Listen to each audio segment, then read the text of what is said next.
Good evening and welcome back to Beacon. I am joined here with the Stream Punks, and tonight is episode 2 of our Alien RPG live play here. Before we kick things off, we got a couple announcements to throw at you guys.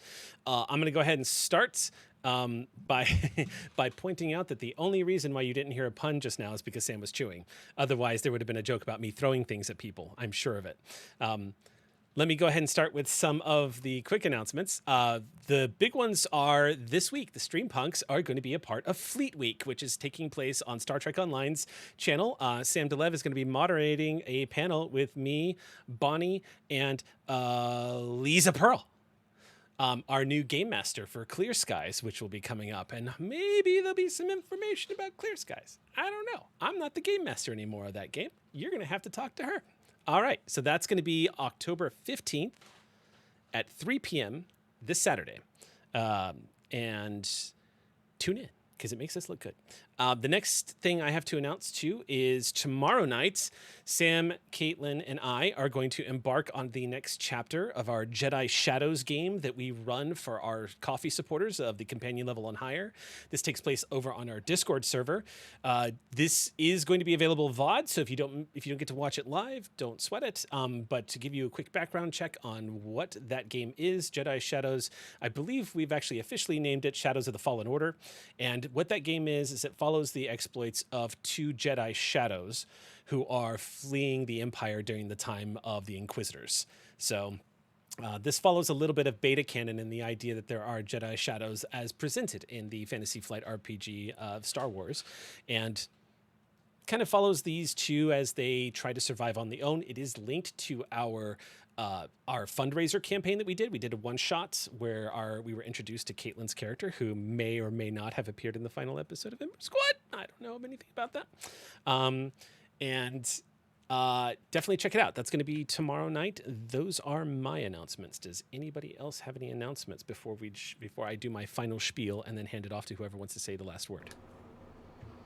I can say some stuff. Yes, please say some stuff. For the rest of this month, in addition to being here on Monday nights, I'm going to be streaming 2 other games Tuesdays and Wednesdays. So Tuesday nights is going to be The Few and the Cursed, which is a cowboy-style RPG, and that's going to be over on Saving Throw.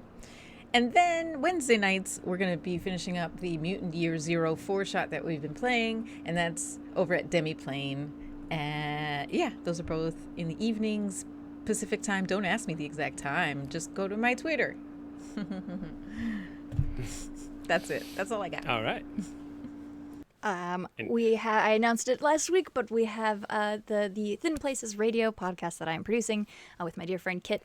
We have our first official trailer went up. We have our release date has been announced, so October 28th. You can expect definitely more than one episode of Thin Places Radio. So if you go to @ThinPlacesRadio on Twitter, you can see the trailer, which I'm super proud of. You will hear Jake's voice in it, not once but twice, and because he had just an incredible phone call. But there is it's a paranormal kind of call helpline. So that number is real. It is a real voicemail box that you can call and talk to the host about all of your oddities in your day to day. I guess some people might have more than others. I don't know. But that is up, and I'm so excited about it. And the video is really cool, and all of the music is awesome. So go check that out. That's my only announcement. Sweet.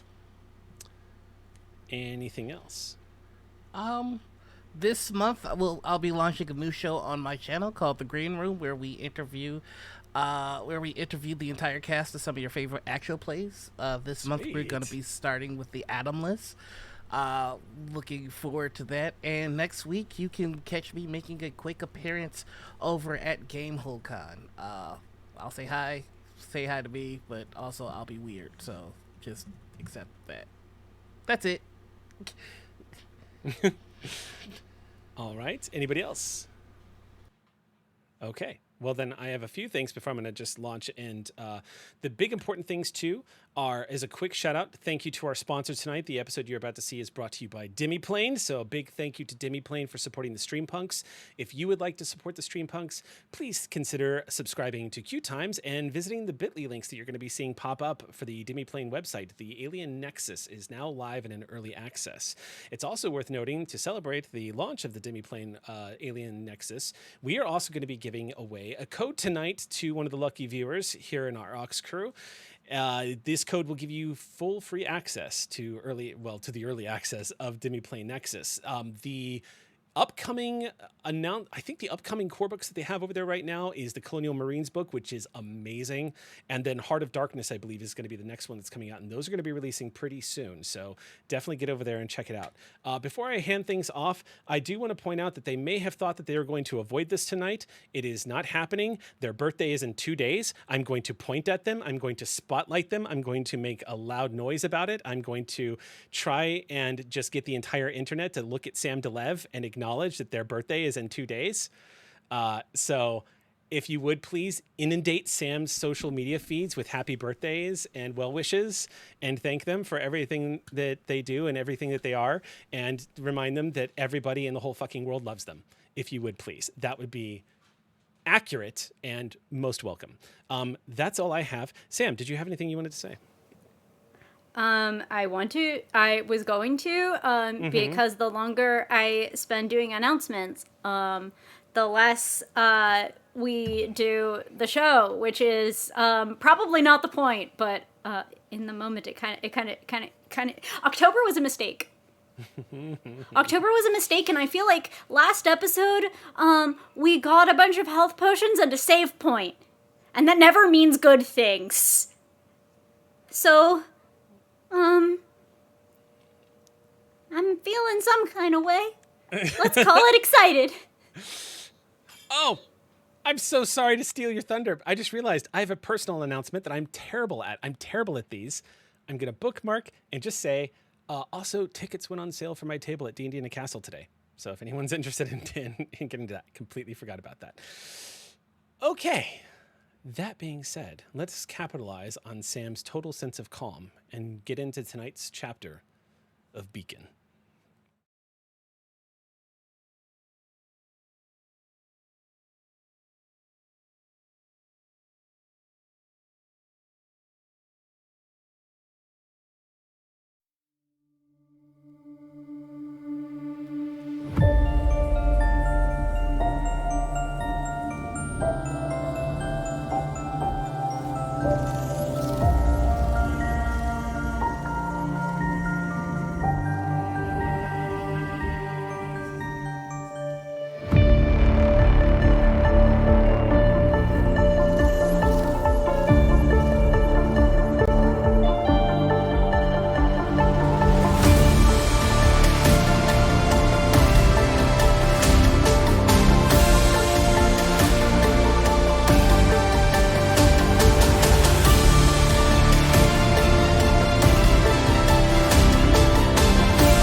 We're gazing down a column of light that was shining into a dark corridor.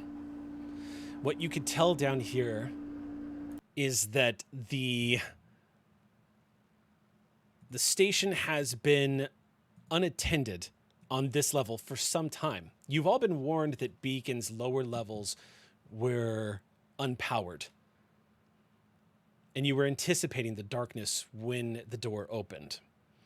But of course, what may come as a bit of surprise, especially for those who have not spent a lot of time on an unpowered station, is how complete the darkness is down here. Where the beam of light shines from your shoulder lamps ends, there is nothing. It takes a few moments for when those doors open in front of you that you can see through the haze what looks like about 10 feet from you a hatchway or a door, like a secondary door that's been closed that gains access to the deck itself.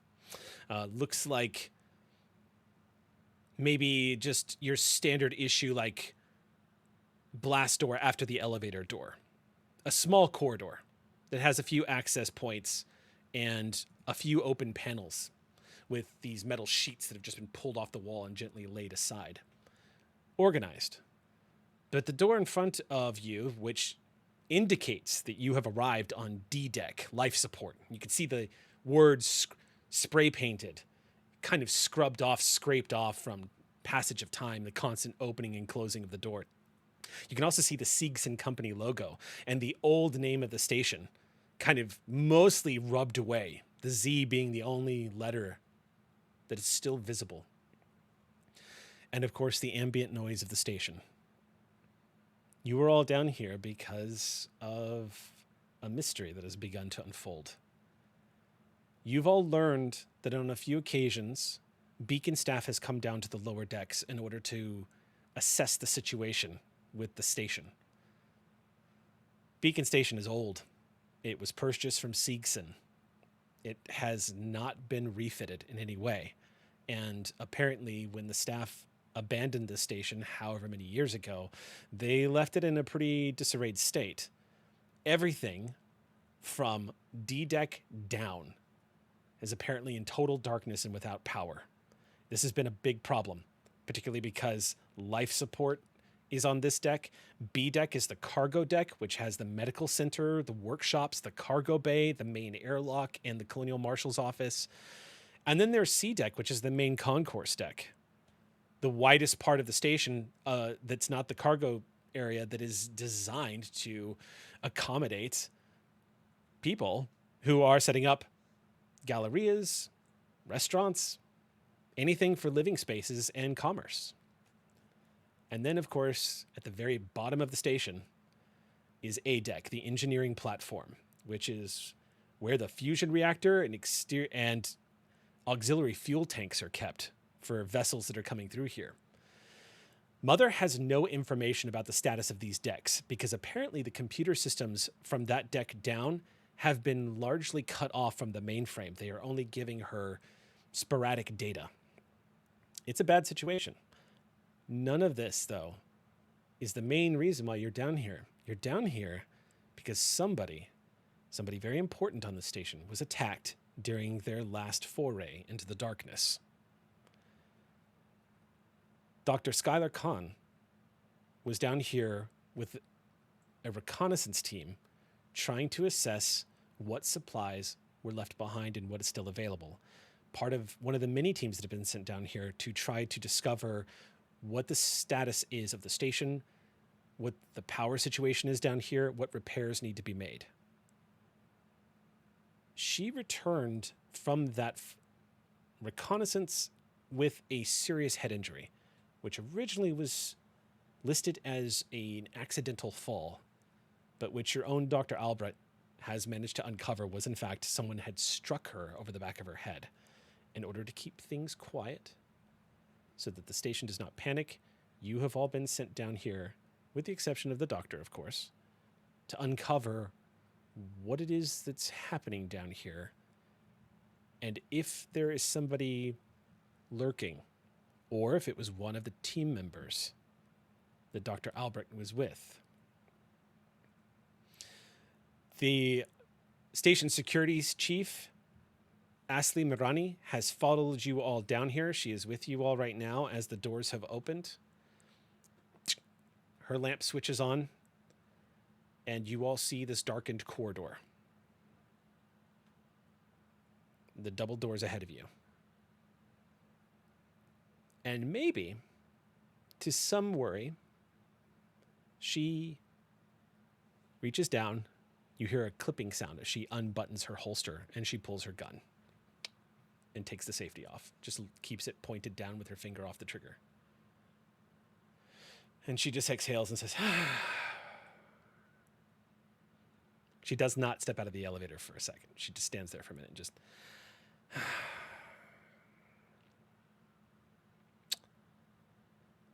All right.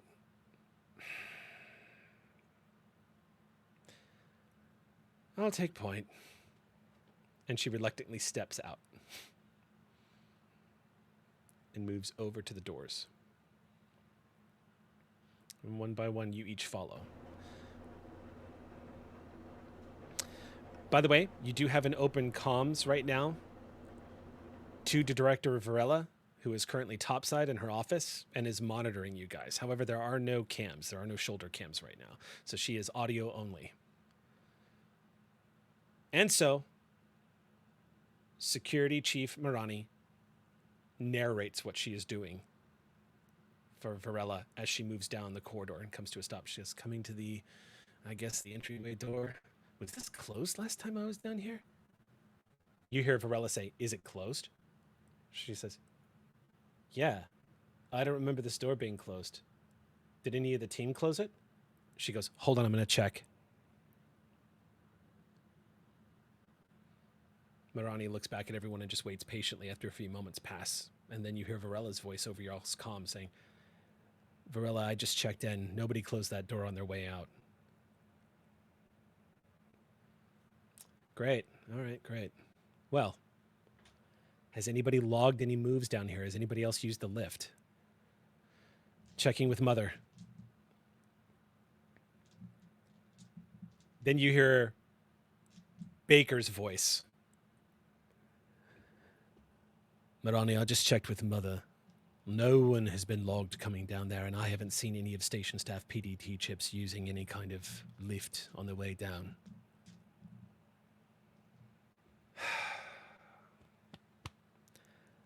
"Copy that." She goes, "Okay. I'm going to access the door." She goes over to the control panel, looks at everybody for a second, and flips it open. You see a keypad punch. She just punches in her ID, and there's a bit of a flickering. And she goes, "Are you fucking kidding me? Like, it's bad enough I'm going into a situation where I might die, but it's not giving me access. It makes me look like I'm excited to get in there. I'm not excited. I just want to get in the fucking door." She presses the button a couple of more times. "Preston, I can't get into this fucking door. Is anybody available to open this for me? Can you do a system override from upstairs?" "We don't have access to the power systems down there. Mother's not connected to the mainframes. You're going to have to do it yourselves." "Great. Anybody out here an engineer?" She looks back at everybody. And then she looks directly at you. The synthetic, standing amongst everybody. Isaac, she just kind of nods to you and says, "What do you say, Isaac?" I am engineered. I am not an expert in the field. "Do you think you can get this door open?" I can try. She takes a step back.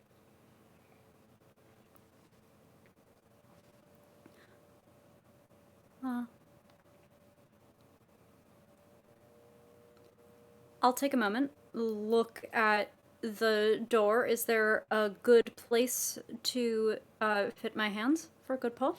There is looks like an emergency auxiliary handle access that if you can just slide open, kind of like a sheath that is on the side of the doors and gain access to them. There are essentially handles on both sides. All right. I will look back over my shoulder first at the soldier very quickly. I was Okay. around when she said that she was a comm tech, I believe. So it's look am I doing this right? Am I about to break something irreparably? Yeah, you know what? Let me just take a look at that before you brute force it. I'm gonna holster my pistol. And I have my rifle slung on my back too, by the way. Ooh, okay, hold up. So we should point that out. Yeah. Because I came everyone fully... else... Okay, So the Marine showed up with a pulse rifle. There is an assault rifle on Martha's back. She is geared up. Doesn't look like you're fooling around. Yeah. Okay. They Good said to somebody was down here knocking out doctors. know. Yeah. Yeah, I'm not messing around Yeah. down here. That's your call. You get to decide when you pull that baby out. It is strapped to your back. All right. So you move up to the console unit then. Yes. Isaac standing next to you. Yeah, so I take a look at what am I seeing? What am I seeing? So it looks like a very analog looking console. There are old push button numbers that are listed on the side of it, along with a card slot insert and a very primitive looking data readout that lists how much power the door has and what's going on. You'll have to use your CommTech if you want to figure out what the problem is. It looks like the console has power. The display does flicker a little bit. Okay. Yeah, I'd like to do a CommTech roll. I also have my tools on me. Mm-hmm. Not sure if I'll need them yet, but you can know. Yeah, I think actually your that nifty little gadget you have will come in handy here. Also, I totally forgot my talent is doors. Yes. I think you actually literally specialize in breaching rooms. Yes, I do. I forgot. Martha forgot. Yeah. Mm-hmm. Literally, Martha was like, "Oh yeah, oh this is what I do." Okay, yes. Yeah. That's the most genre savvy talent I've ever heard of for a TRPG. Literally, there's it's called bypass. I get a +2 CommTech for my door for anything having to do with doors. Okay. Colonial Marines knows what's up. They know what the deadliest enemy available to the Marines are. It's not Xenos. When you're trying to get away from a scary thing, you want to be able to close the door. Mm-hmm. Right? All right. Okay. So you pull out your device. It is about almost the length of your forearm, and you see what looks like a heavy-looking data pad, also with analog-looking styled buttons, but a technical readout. And it looks like it comes with a cord that just pulls off the end and plugs right into the console itself.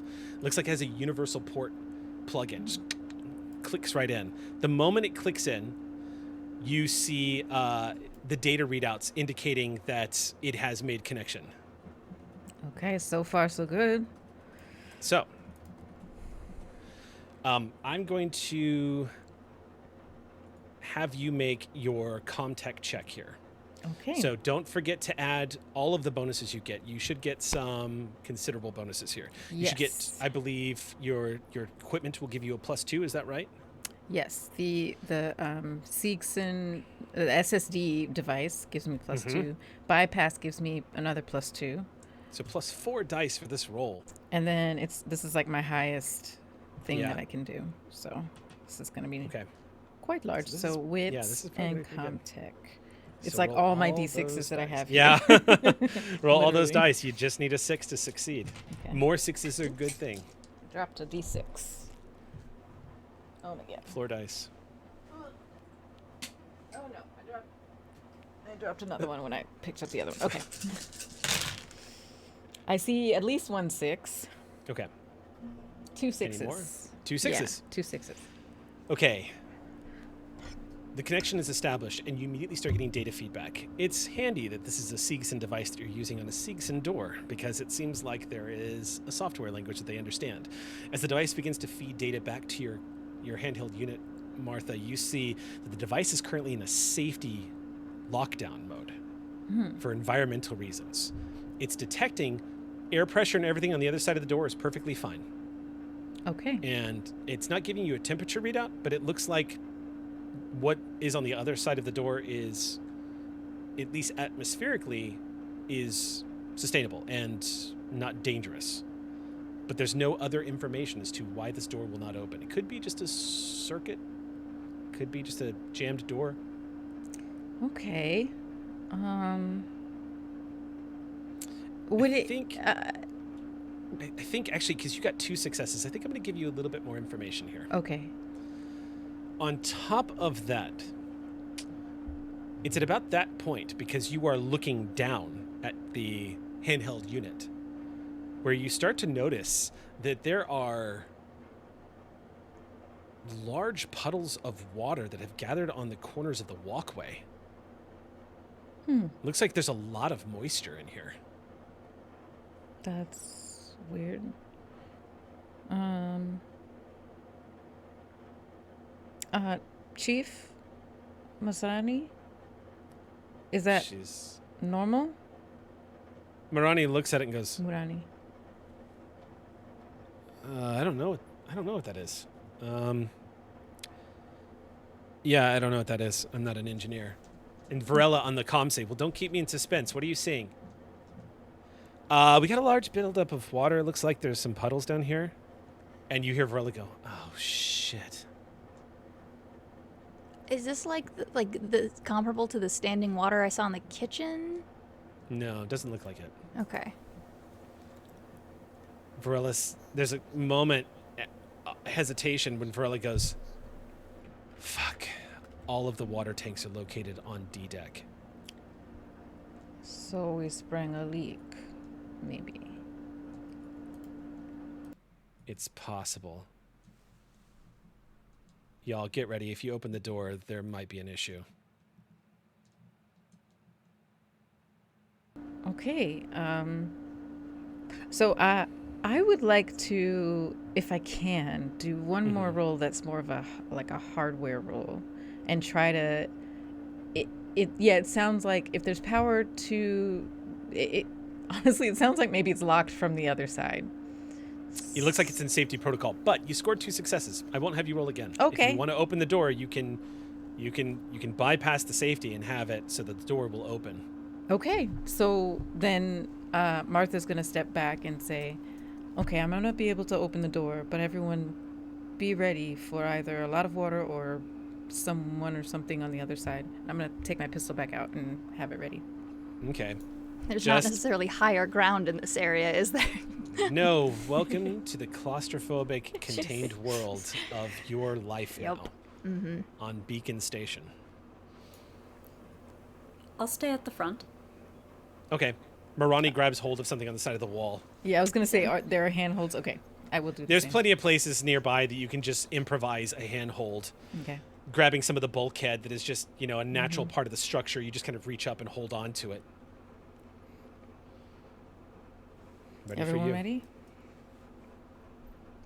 Okay, here we go. You press down the And- button. There's a groaning sound and the door just starts to go. And the moment it does, you hear the crashing of water start to breach through the center of the doorway and start to flow. The door continues to open wider and wider. And Isaac, you are being at the point, get a first glimpse as to what you were about to experience. As the door is opening up, you lean into it, Isaac, because you see the water level is about 3 feet, and it comes gushing through the door. Just you see Marani just goes, fuck. How many times am I going to have to say that today? This is like water just gushing into the room. On the other side of the radio, from where you are and the medical bay, the makeshift medical bay, Albright, you can hear like the cussing coming through the radios from her office. That ain't good. They all right down there? I'm hearing Baker comes walking back in and goes, if you want to come and listen in, you're more than welcome to. Well, I'll just a real quick gauge of my 2 patients, Skylar and the Chief MD. How are they? I mean, Taylor and the Chief MD. How are they holding up? They seem to be doing okay. Okay. Yeah, they seem to be okay.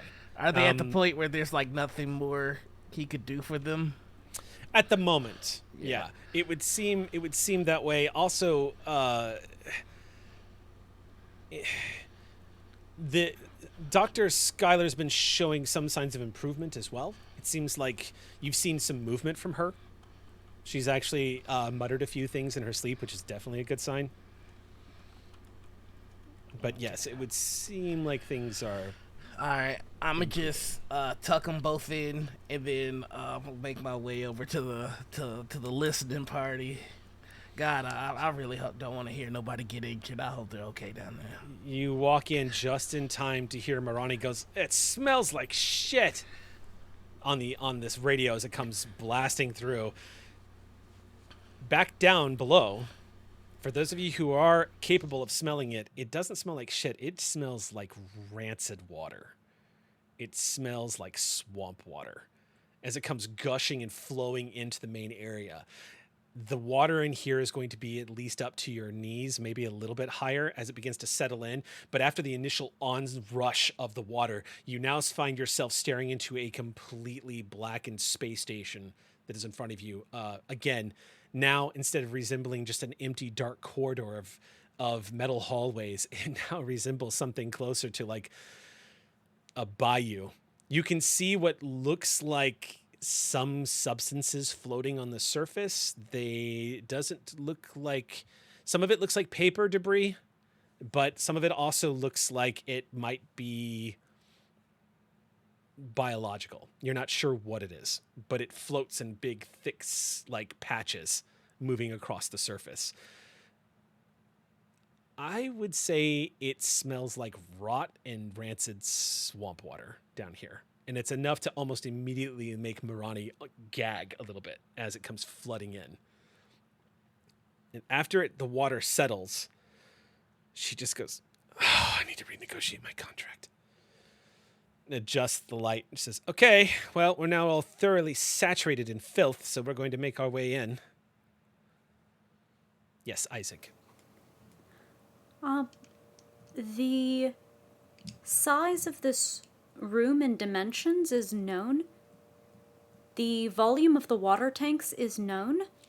Mm-hmm. And the height of the water on our bodies is, as a spherical cow estimation, roughly known. May I try to calculate out and see whether that math's up? Whether the amount of water we're seeing in here is consistent with the volume of water in the tank measured against the volume of the room. I would just say Isaac is able to compute that. As you're looking around and kind of gauging this, Isaac, looking along the walls and angling the shoulder lamp as best you can see each side of this deck has 3 incredibly large pipe access points that branch out from the walls and connect almost like a trident in the center. They kind of reach out and connect to a third pipe, and then they feed into the central core of the station up and down. These pipes are huge, probably about 6 feet in diameter, and they feed into the station area. They're well out of the way. It looks like one of the tanks has ruptured. Just from what you can tell, it looks like one of the access ports to the tanks as soon as you step out, and it's actually the one that's right to your left as you step out of the lift. The access points, there are 3 tanks on both sides of this deck internally stored within the hull. One of the tanks on the left looks like an access port has been opened. You don't see any ruptures. It looks like it's literally been just pulled open. For maintenance, it's like a maintenance shaft when people need to get in and possibly repair one of the tanks. So it's a small crawl space that leads into one of the water tank spaces. It looks like the safety hatch has also been disengaged from that.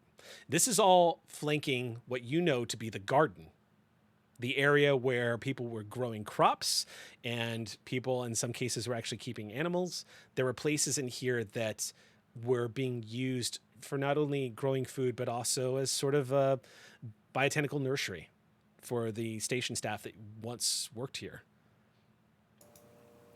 It seemed nice.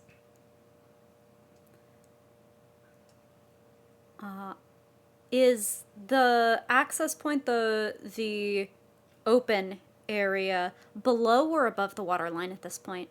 It's above the water line. Is water still coming out? Dripping. You can just see it, kind of a steady drip, and a large puddle formed inside. If you look, you will notice that maintenance hatch is open, and there is dripping thence. What does that mean? Either someone was thoughtless when finishing up work, or somebody wanted that tank on the floor. We've got an open water hatch down here to one of the water tanks. Do we have an inventory on how much water was in these tanks? Varela comes back and says, Well, they should all be full. There was one that hadn't been accounted for. Okay, that must be this one, because if it was full, this entire deck would be flooded.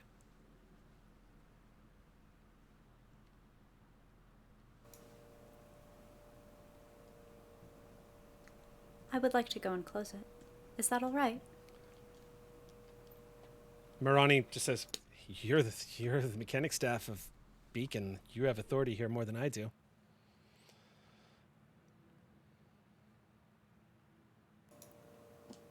I'm going to go close it.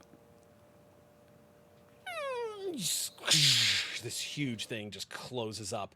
This is a big hatchway that you just swing close and lock. I'm just gonna start like stepping in and just like sweeping with the light, see if anything else. Like, not that I'm familiar with this place, but if anything Okay. catches my eye. Go ahead and make an observation check. Okie dokie. You are going to be at a... Well, no, I don't think I'm going to penalize you because the shoulder lamp is really doing you some favors here. So just regular observation check. Tell me what you get. With observation. Okay, one. Not my worst roll, but not totally great for me.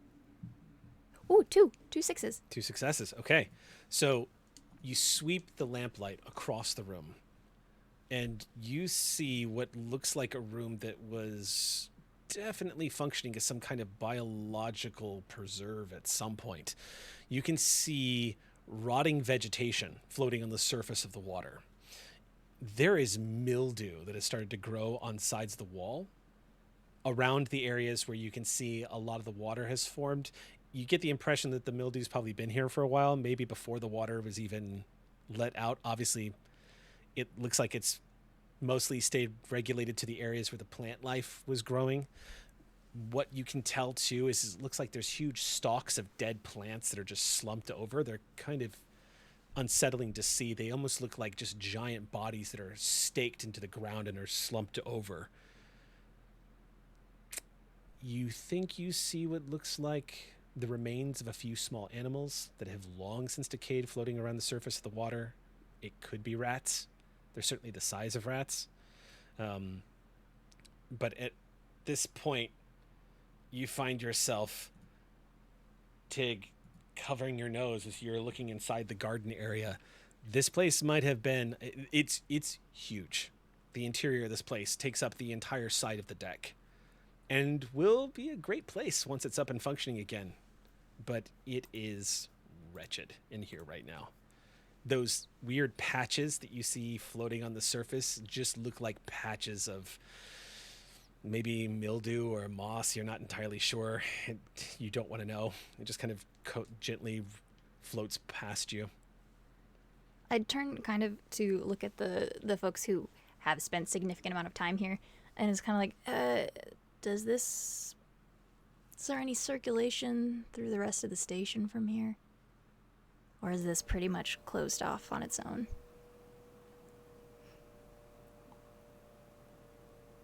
It's not hermetically sealed. Mildew's Why? not great for the mildew. It's not going to probably treat people very well if it starts circulating through the air vents and everything on the station. Just looking at just like all gross, and Caitlin is definitely not speaking from experience after we found rot and mildew and mold in our shower that we haven't been able to use in 2 months. Bummer. That's a recipe for Legionnaire's disease, Exactly. says Sam. Real bad. It's real It's bad. not great. Glad you took care of him. Oh, we're trying. Yeah, no, she's just like, like I think already like making a mental catalog of like, okay, how do we make sure that this does not become something that's integrated with like the like Sure. whatever bio filters or whatever we've got going on in the station. Yeah, allergies alone is going to be hell on anybody who is occupying Beacon Station. Which brings up a point. There does not seem to... You can hear the ambient noise of the station itself, but there's no way of knowing whether or not the air scrubbers are functioning down here right now. Not by ear, anyway. .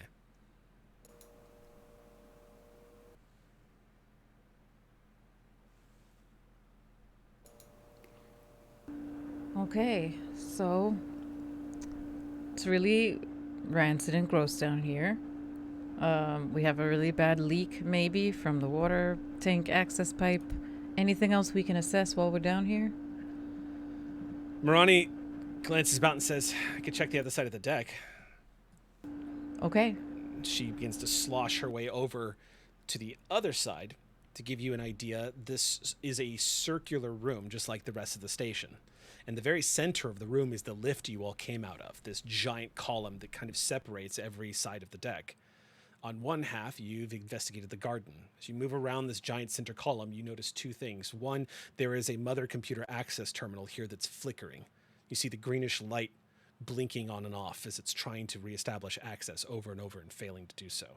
There are also what looks like two standalone rooms that have offices written on them. Look like rooms that open up into workspaces. And on the other side is the actual life support bay, where most of the life support systems for the entire station are kept running. What's the door situation here? Do the offices have doors? The life support bay have a door? The offices are in the same situation as the main door. They are all locked in as soon as the tank flooded. It looks like security protocols, or rather safety protocols, popped into place. Okay. The doors are sealed. Easy enough to get through using the same procedure you used before, and I won't have you roll for it since you were so successful. It's just a simple pop in, press a couple of buttons, you can open that door up. Maybe we check the life support bay first and then circle back to the offices? When you move over to the life support bay doors, the life support bay displays the largest set of doors you've seen so far. They tower up overhead and looks like they have access points for if heavy equipment needs to be brought up here for repairs. You can see what looks like junction panels that lead into like manual crawl spaces underneath the life support doors. One of them looks like it's been accessed. You can tell because it's peeking open above the water line right now. The door itself, the two great doors leading into the life support bay, is sealed. Same as everything else. And when your security chief spots that, Marani goes, oh, great. Director, it's possible the tank was full. We may have actually busted one of the full tanks. We just found an access junction that may have been opened. It's possible water's flooded into the lower station decks. Silence, and then Varela says, great, thank you. Thank you for that. Copy that. Was someone trying to flush something out? If this was opened, and then... so was the tank? Evidence. It's hard to determine exactly what happened to Dr. Khan now. Yeah. Where did that happen, Chief Marani? Marani, she says, looks around and says, it would have happened right here. They found her laying down next to one of these office doors. This one, I believe. And she points at the one closest to her.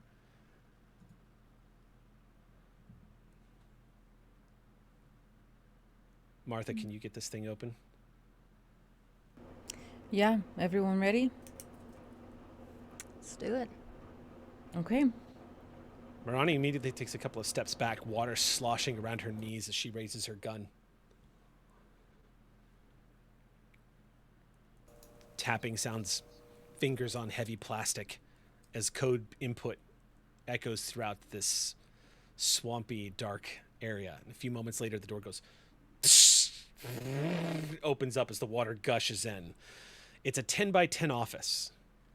It looks like it has a metal desk that's built into the side of the wall, and it looks like it has some rather, for lack of a better way of describing them, retro-looking computers that are also built into the wall itself and the desk interface. There looks like there was an overturned office chair that is now starting to float a little bit as it rolls around on the ground. You can see there are lots of papers scattered throughout the area, but nothing else is in here, except for what looks like large windows on the opposite side of the office door that peeks out into the corridor and gives a good view of the life support double bay doors that you were all just looking at. Oh, okay, so we're at the office. Yeah. Okay. There are two offices. There's one on the right and one on the left, and they are standalone rooms. So there is a walkway that goes around. You can walk completely around these offices on the outside. Quick clarifying question. Were we told what the doctor was doing down here? Was she here on a crew? Like, did she have a particular assignment that was recorded? She was originally part of a crew that was coming down here to ascertain what supplies could be... The supplier check, okay. Yeah, it was basically a supply check. The ultimate goal of the search was to reach the medical center on B deck to see what could be scavenged and brought back up to the medical facility until the power had gotten activated. Why they stopped on this level, you're not entirely sure, but they needed to stop on this level for whatever reason, and this is where the attack apparently happened. Are there any, like, file cabinets in here? Like, does this look like there could have been... Yeah, I want to see if there's any, like, inventory. Did they stop here to see, like, maybe some stuff was, left over and they were going to check and see if they could make their job easier, or... I don't know. Just, I want to kind of use my little shoulder lamp and kind of, like, thumb through stuff, see what's in here. A lot of what you notice is that a lot of the papers that you see in here are old Seegson personnel papers. You can see headers with the Seegson logo on it. You can also see some images that look like they might have belonged to the original station itself. So you can actually see the Zambezi's name, like, written across it, Zambezi Station. You can see a lot of just, like, detritus laying around. And the cabinets, you kind of open it up, is easy enough to do. And everything seems like it's... Just mundane office papers. Bunch of mundane office papers. Any interesting looking computer or equipment here? Make an observation check for me. Sure can. Observation. So wits observation. Okay.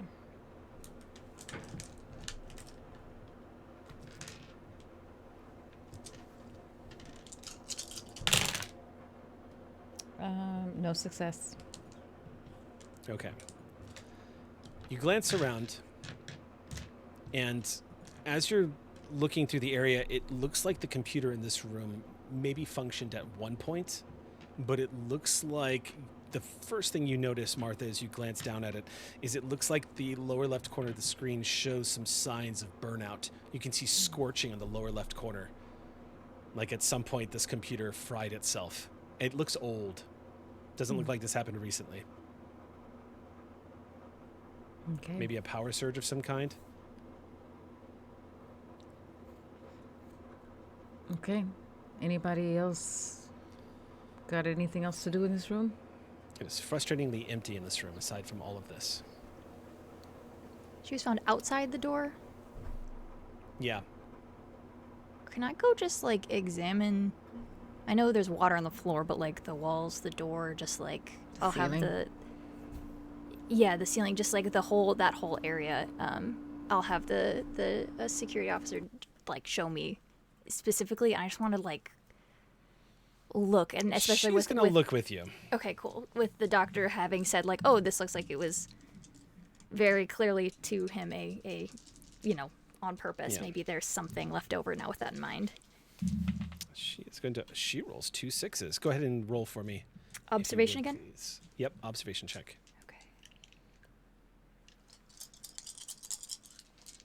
Okay. No successes for me. You catch her pausing at the second access point to the lift. When the lift opens, it looks like there is, in the center column of this room, there are 2 doors that lead outward from the lift. The blast door, as you might think, the one that you guys had to push through when you first entered the deck. There's a second one of those actually on the other side. The lift double door opens. She is glancing at the door that is sealed shut on this side of the room. And you see her taking notice of something as she shines the light a little bit closer to the console. And you just hear her say, "Down." She nods over to the console, and you see, at first, you're not seeing what she's talking about. But then you get a good gauge of the sharp eyes of this colonial marshal as you lean down and notice that there are tiny little droplets on the console button keys. And she just says, "Someone pressed these buttons after this place got wet." Which ones have droplets? It looks like it's just the access codes to open the doors. Huh. Some of the either were, I doubt somebody went up. My guess is somebody went down.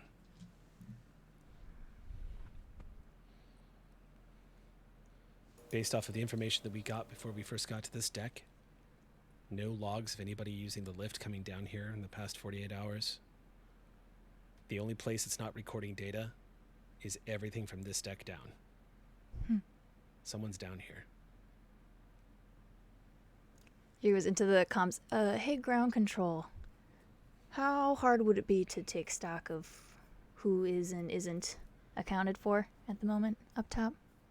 Funny you should say that. You hear Varela say, "Stand by." She swivels over in her chair and looks directly at you, Doctor.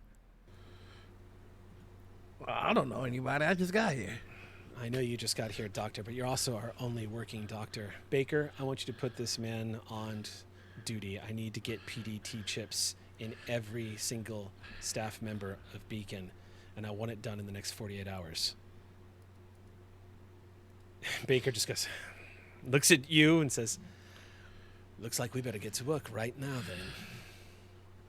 All right.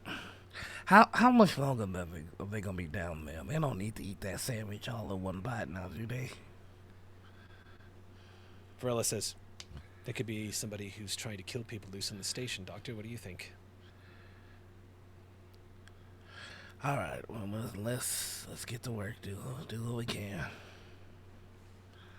As you exit the room, the audience might see Varela nod to Baker and say, "Keep his mind busy, would you?" And Baker says, "Don't worry, he'll be put to work."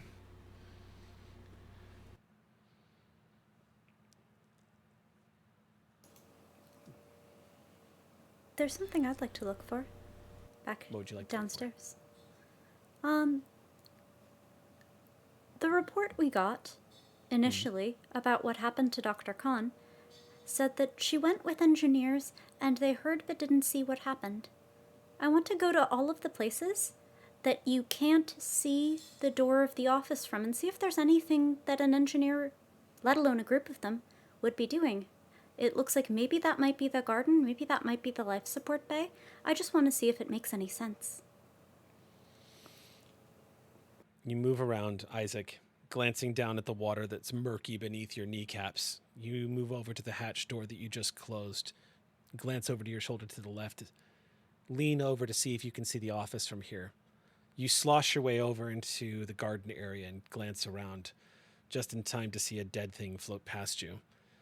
You glance over at any of the air scrubber, looks like conduits, these sort of fan-based units that are up high to see if any of them have been accessed. No, and it sounds like they're struggling to breathe, like the air scrubbers in here aren't working properly.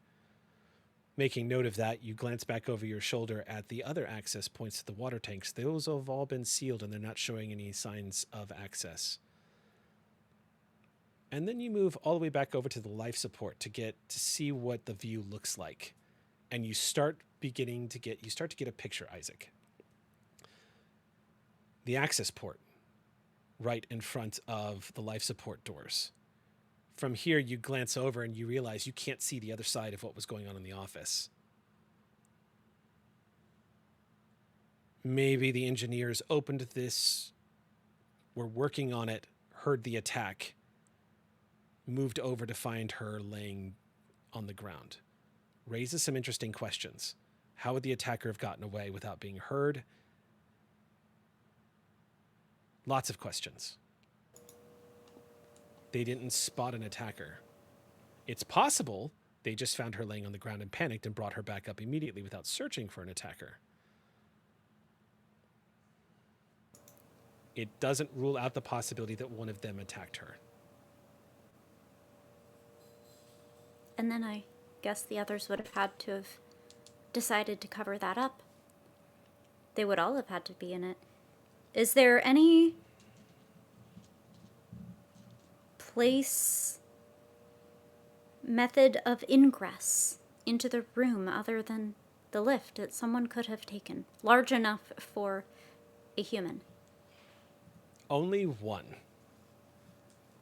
There is inside the doors of the lift itself, you know, because Isaac, you are so familiar with the station, there is ladder access on the sides of the lift that take you all throughout the station. It is essentially climbing up and down the entire length of Beacon Station. It would be considered by most humans a rather frightening climb, but that is the only other place you could think of that might be accessible, and would explain why nobody would have heard the lift being accessed.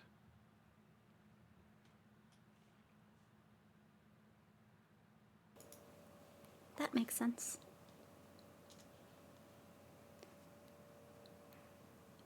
I think I know how they came in and left.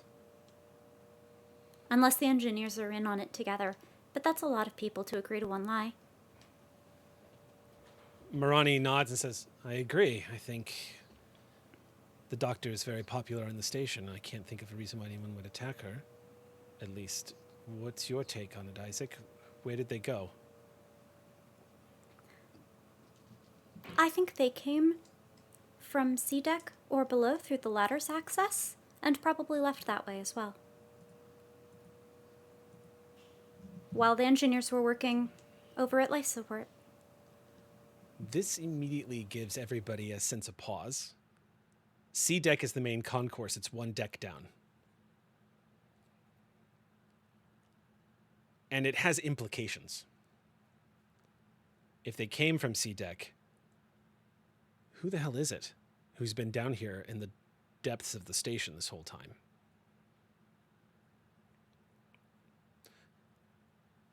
Marani says, Director, are you getting all of this? And you hear Director say, I'm hearing it. Proceed to C-deck. Let's slosh our way back into the lift, shall we? Okay. Is that ladder access flooded? You're not sure. I guess, yeah, then I guess I asked that to Isaac. I can go and find out. Okay. From the other side, you opened the shield door that takes you into the lift. The double door just... And the same thing happens on this side of the lift. Water floods into this previously unflooded area, and it comes crashing through. It takes a moment for you to realize, Isaac, there was already water in here. Maybe a little bit higher than your shins as the water comes flooding in here.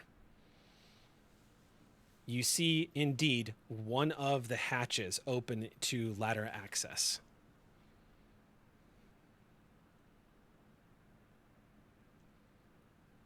The lift is in front of all of you.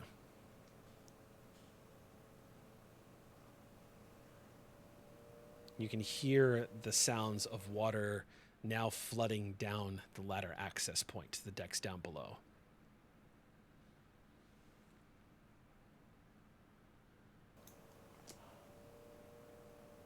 If it's okay, I'd like to take the ladder to see if the shaft is locked.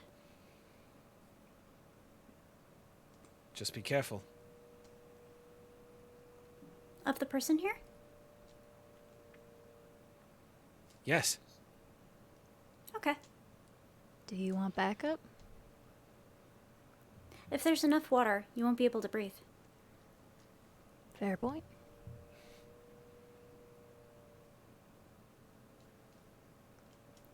I'll see you. Be sure to give us a shout if you see anyone or get into a sticky situation. I'll say glub glub glub. That should do Noted. it. Okay. Isaac, you enter into the hatch. It is a dark shaft plunging down into an even darker area of the station. You can hear the water draining down here. It cascades down the ladder that you've begun to climb down. You make sure to grip the ladder very tightly as you move your way down, even though it is designed and does have what looks like a surface designed to help people from losing their grip. As you begin to make your way down, you begin to realize it was definitely best that none of the others came with you. Water is pouring on your head and the sides of your face as you're just soaking you all the way through as you start making your way down. It is utterly dark except for the large circle of light that shines from your shoulder lamp onto the wall right in front of you that is casting strange shadows all around you in the shaft from the rancid water that flows down before your face as you... The rest of you enter into the lift. And Marani presses the button for cdec. And the door goes... And the lift goes down deeper. You see the digital display of you all leaving D-Deck life support, entering C-Deck Main Concourse. This is the second largest deck on the station, next to the upper tower and hab block. As you're entering into it, it takes you a bit longer to actually reach the bottom once you enter onto the deck itself. The computer console flickers a little bit, and finally, the lift stops. The elevator door opens in front of you. And again, you find yourself looking out into utter darkness. This one's double doors from the elevator are actually open. You can see what looks like papers scattered about in front of you.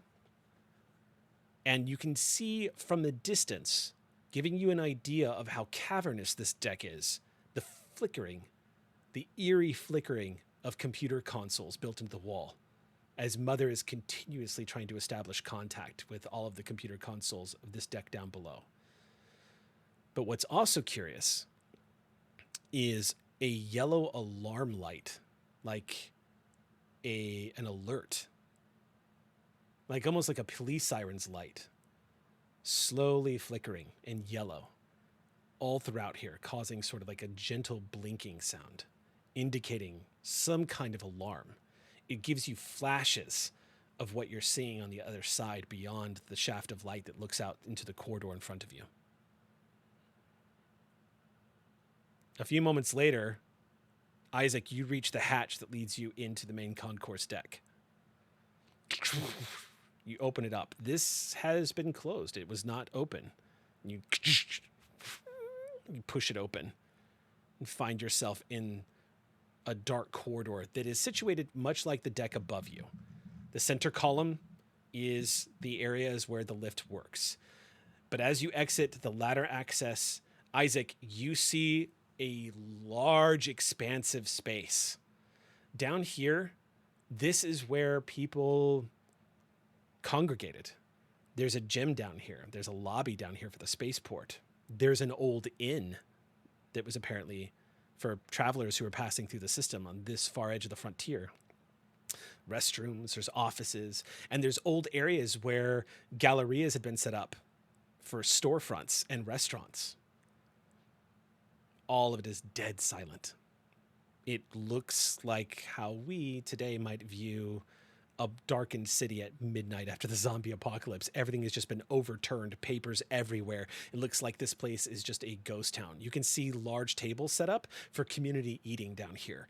Huge areas for where people could bring trays of food and sit down and discuss. You see some signs of those. You also see a lot of water gathered here on the floor and evidence of water leaking down from the deck above along the walls. However, the water down here is not formed any higher than maybe an inch off the floor. You can all hear the splashing sounds of Isaac rounding the corner as all of you step out into the deck and reunite. Long time no see. You made it back. Or made it down. Well, I guess that's step one, success. What now? Looks like there's a lot of nooks and crannies to check out down here. Do you know what the yellow light is? And just kind of everyone else here who knows more about computers on the base. It's an alarm. This is true. Does yellow have a specific meaning? Isaac, you would know that the yellow siren light is typically accompanied by an audio warning of some kind. However, you don't hear anything. The yellow light that's flashing, you're not sure how long it's been going. It wasn't like this before. You've accessed the lower decks before. This was not like this any more than the deck above you was like it was. You're not sure what it can mean. You would need some kind of access to a diagnostic to find out what has been set off.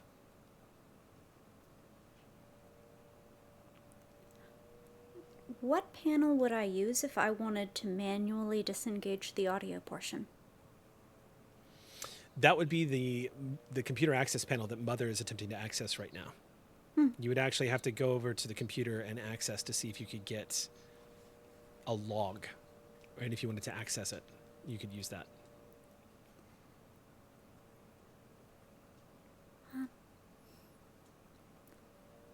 Yellow is a non-specific alarm. I think it also means happiness in some places, but I don't think that's what it's used for here. Usually it comes with some sound, but the sound is gone. But there's light now. Is the sound something that can be disabled, or is it more likely it's a malfunction? If something can be malfunctioning, it can probably also be disabled. Fair enough. That's a controlled malfunction sometimes. Yeah? It would be from there. Let's check it out. I look at Martha. Head over to the console. Okay, you move over to the flickering console. It's literally the only light in this great room. He's casting a green glow on each of you as you approach the console. You can see Mother is constantly trying to gain access down here. She can't. You're here in person, though. You might have a little bit better luck. While this is happening, Doctor, as you've moved back into the makeshift medical bay area, you see that Taylor is conscious and currently drinking from a small cup of water that was left for her. And you see her hand is just shaking a little bit, and she just smiles at you and goes, "Hey." Yeah, well, there we go. That's what I like to see. How you feeling?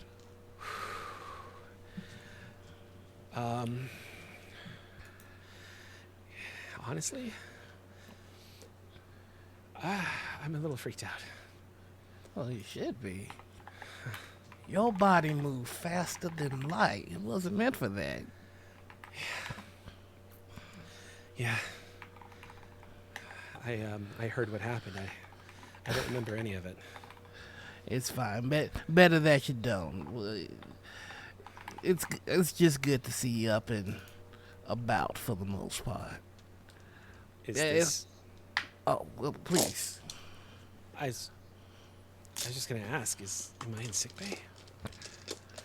In a matter of speaking, it's not the finest establishment, but it served its purpose.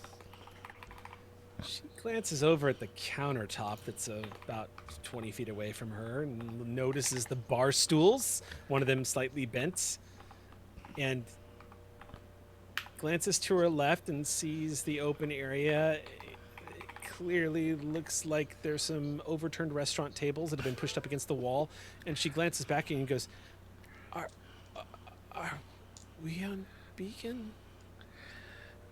Yes. There's. It's a little underwhelming, to be sure. I'm not gonna lie to you, but Am I gonna be okay? Oh, you're gonna be right as rain. You're gonna be just fine, I promise. And if you, for whatever reason, end up being less than fine, well, I'll just sit you right back here until I get you fine again. Okay. I'm just gonna lay here then. You go and lay down, and if you need anything, you just let me know. How do you feel about cats? I like cats. Well, there's just the cutest little fella around. I'll see if we can. I'll see if I can get him to check in on you. Okay.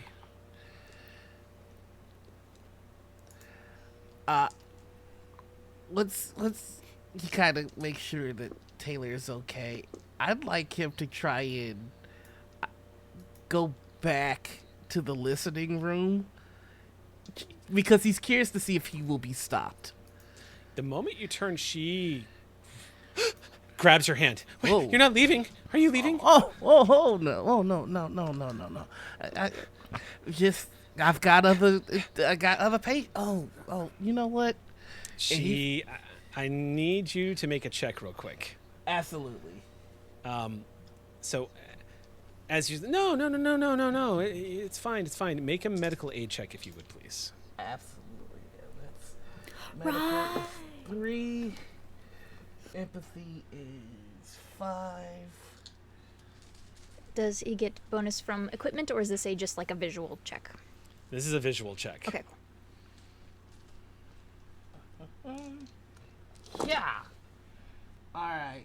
That is 3 6s. 3 6s. I'm She really good is- at being a doctor. She's grabbed the way she grabbed your hand. You look down at her, and your fingers have crossed over her wrist, and you can feel her pulse just jump. Not a natural burst of just like jump scare. She is going into a full-blown panic attack right now. You can you see the color drain out of her face real quick as her eyes widen as she grabs hold of you. And with 3 successes, you can see she is in a state of utter panic suddenly. It's not controlled, and it's not inspired by anything. Your leaving just triggered something, and she is in the middle of spiraling.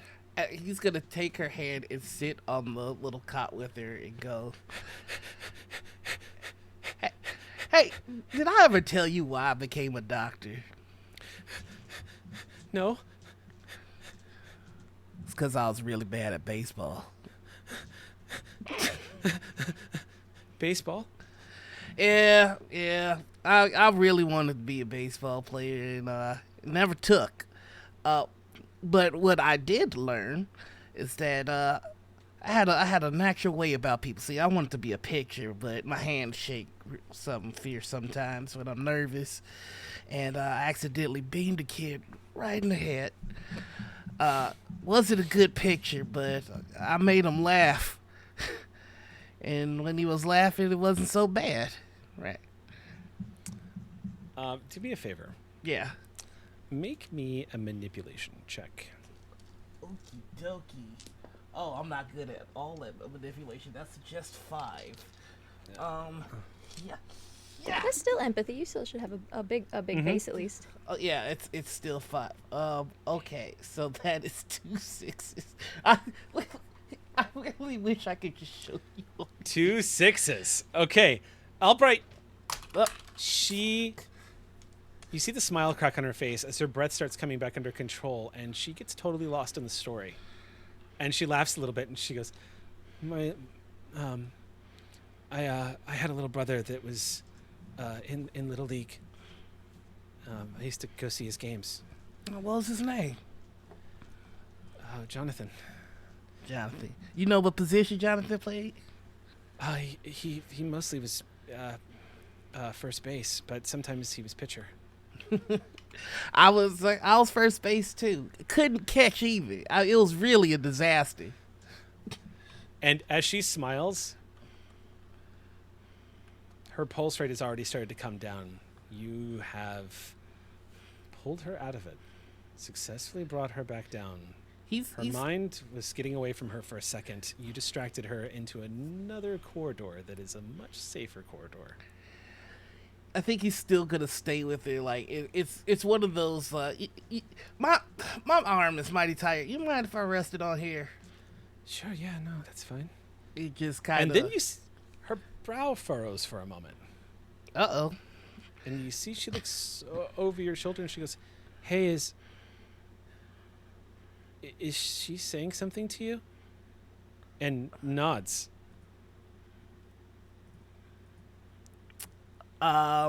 Is she talking about Dr. Khan?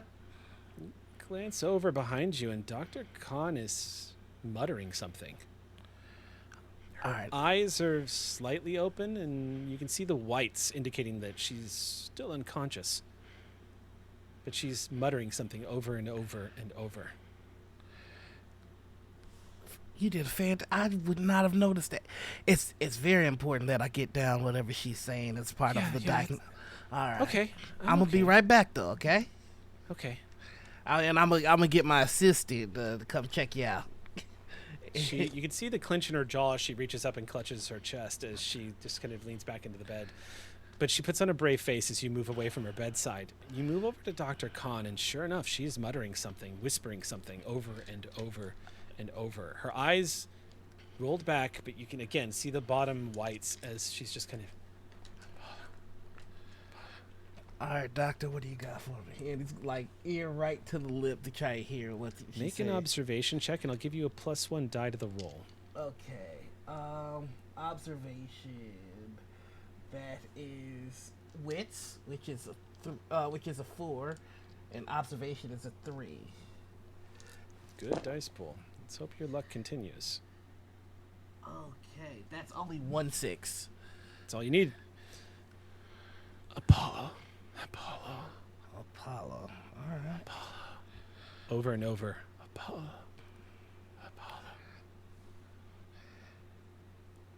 And he's gonna like lip to ear. Dr. Khan, do you know who hurt you? She doesn't appear to be able to hear you. And the way she continues to mutter Apollo, you get the impression she's not aware of where she is right now, or even fully conscious. I'm gonna see. He's gonna just check to see if there's any way to gently lull her to consciousness. Okay, you put your hands on her face and kind of look into her eyes, check her pupils. I would say make your medicine check on this. Can I use my med kit for this one?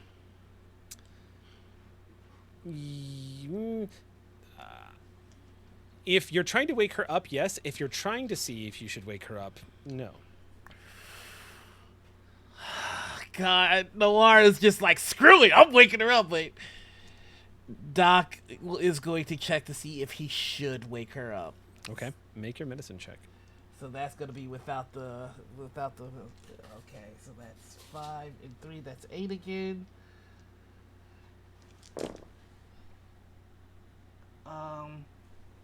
Okay, so that's a failure, but I think I have something. Would you like to push?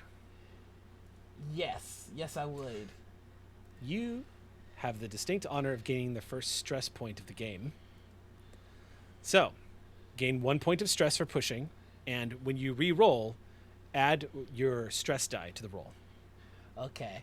And with my compassion, it says you can push any skill roll on empathy twice, not just once like other characters. Each push increases your stress level. That is mighty. Yep. Okay. That is a mighty ability. All right, here we go. 1, 2, 3, 4. 4 successes. Did your stress die roll a 1?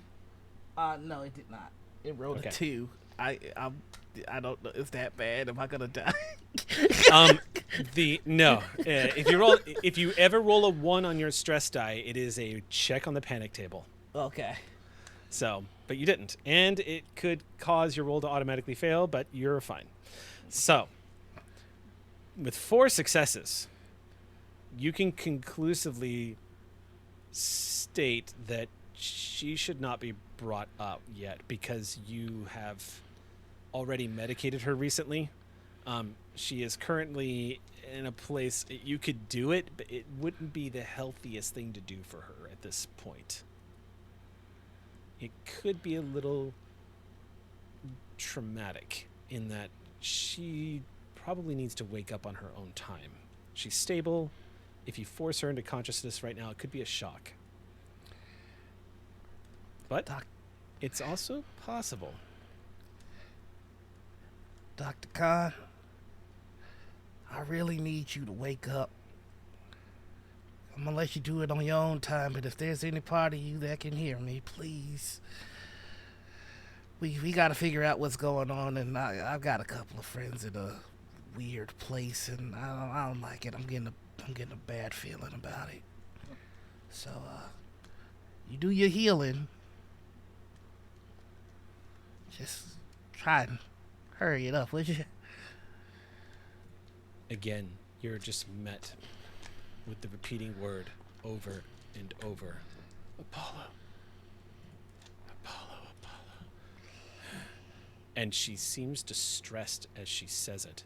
She seems frightened. All right, Taylor. Now, I am going to be right back. Now, I need you to just give me a couple minutes, but when I come back, I promise I'm going to have a surprise for you, all right? Oh, okay. All right. Well, but until then, and, like, he walks on over and he takes off his watch. He goes, you just hold on to this for a second. I'm going to be back for it because that's important to me. So don't you go nowhere. And then She nods. Okay. Then he's going to head back to the listening party to see if anybody knows what's up with this Apollo stuff. Okay. Down below.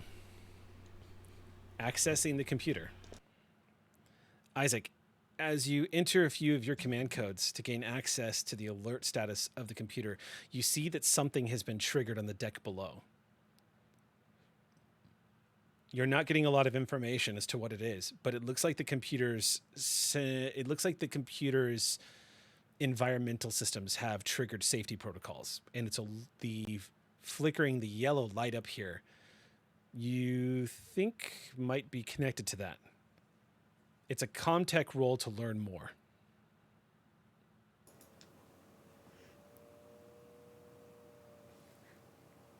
Corporal? Yeah. The alert was triggered by something farther down. Look. Take a look. Sure enough, it looks like the safety protocols have been activated on cargo deck.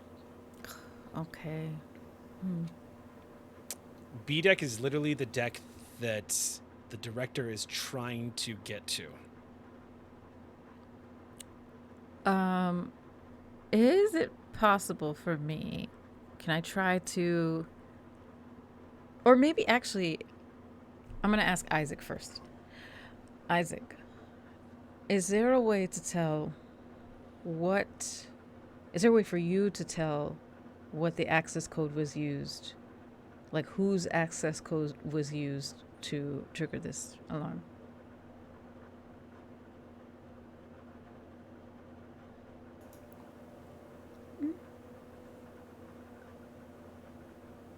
Are the keys drippy? That's how you figured it out up on the upper deck.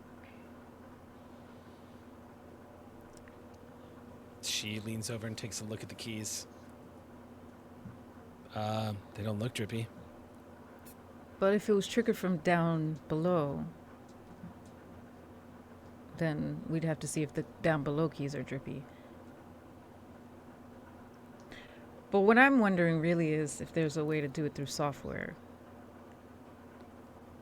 That sounds like a thing you would know about, more than what I would know. A violent clanging sound suddenly explodes in the room, shocking everyone except for Isaac. Everyone immediately, instinctively, you see Mirani whirl with her gun up and shine it into the darkness. It sounded like metal on metal. How close? Hard to say. It echoes throughout the entire concourse. Loud. Maybe 30 or 40 feet away. That's a little too close for comfort. Did it sound like it was between us and the lift or the ladder? No. Sounded like it was on the other side of the main cafeteria area that you are all in right now. So we need to either investigate that or head back up and get more backup. Which I'm kind of preferring the latter right now. Were you gonna do like a techie thing so we could also just watch your back while you do that? I don't feel comfortable doing tech if there's an unknown threat around the corner. So maybe we investigate that first. Then it's a known threat. Last time Make it it was a a known cat, threat. so not Let's that I hope- think that's what's happening here, but I hope it What? is. I That'd be really great. hope it's another cat. I met Mr. Impressive via a similar set of circumstances. I don't think Mr. Impressive is down here. And she's gonna start shining the light around that direction. She takes a few steps. Yeah, I'm Okay. gonna head Yeah, that direction kittens. too. I have my gun. I'm like, do I also have my pulse rifle now under my? Are you pulling the pulse rifle out? I think so. Yeah. Okay. It sounded whatever that was. It really spooked Martha. All right. In which case, I'm going to say I'm going to need Tig and I'm going to need Martha to gain 1 point of stress. Yikes. Okay.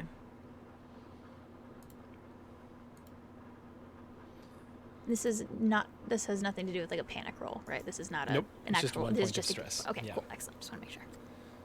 Long The two guns of are you begin- stressful. The two of you begin inching towards the area of the sound. You see the eatery or the cafe all throughout these long metal tables that looks like they're welded into the deck plates with these benches that don't look too comfortable, but probably housed a lot of really great conversation and community meals here at some point. But the size and expanse of this area, there's just so much space. Something could be watching you right now from wherever you're walking to. The two of you, along with Mirani, begin to feel very exposed as you move across the deck. Your feet are making minor splashing sounds in the inch of water that is collected here on the deck. The beams of light being your only visual cues as to what's happening in front of you, but also the flickering of the yellow, giving you snapshots, amber-colored snapshots of the entire space around you.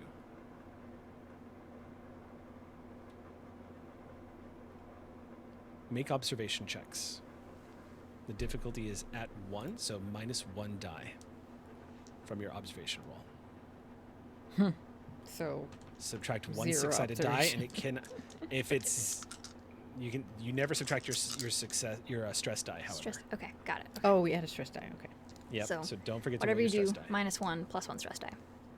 That's right. Off your base dice, -1. One success. 1 success as well. No stress. No stress. No. Okay.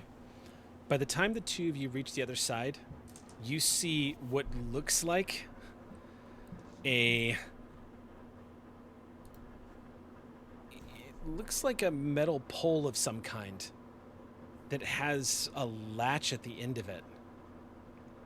Maybe like a hook that has fallen into what looks like an open store window that has a shattered glass interior.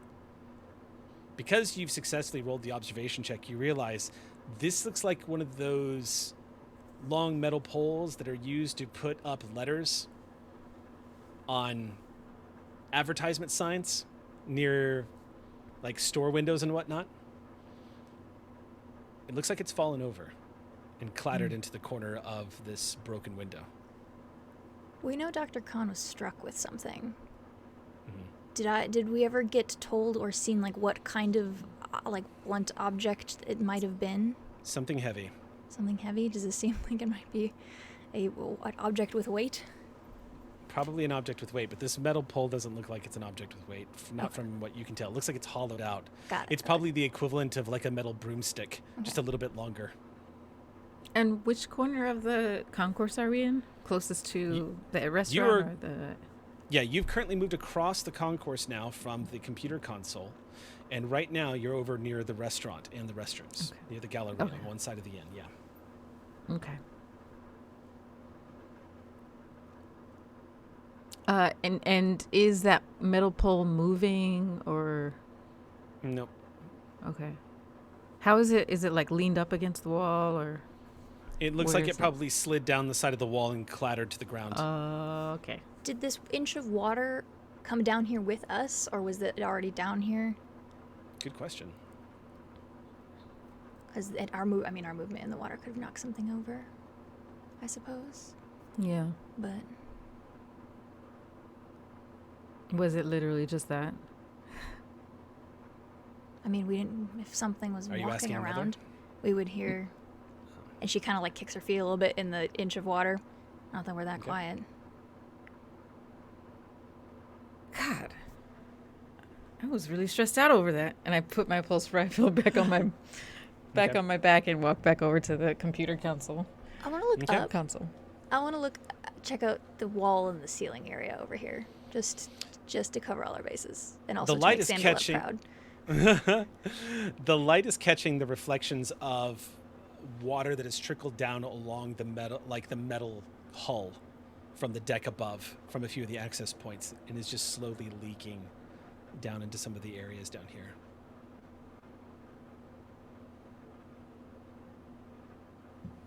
She kind of looks at the pole and goes, "Knock that off." And she'll go back and follow Martha. All right. First things first, I want to turn on the lights because this is not cool. Make a heavy machinery check. See where the lights are at. Heavy machinery check. What or is if you want to give that to Isaac, because that's kind of Isaac's specialty. There's also, you can use your Comtech roll also to determine what the status of the power systems are down here. Yeah.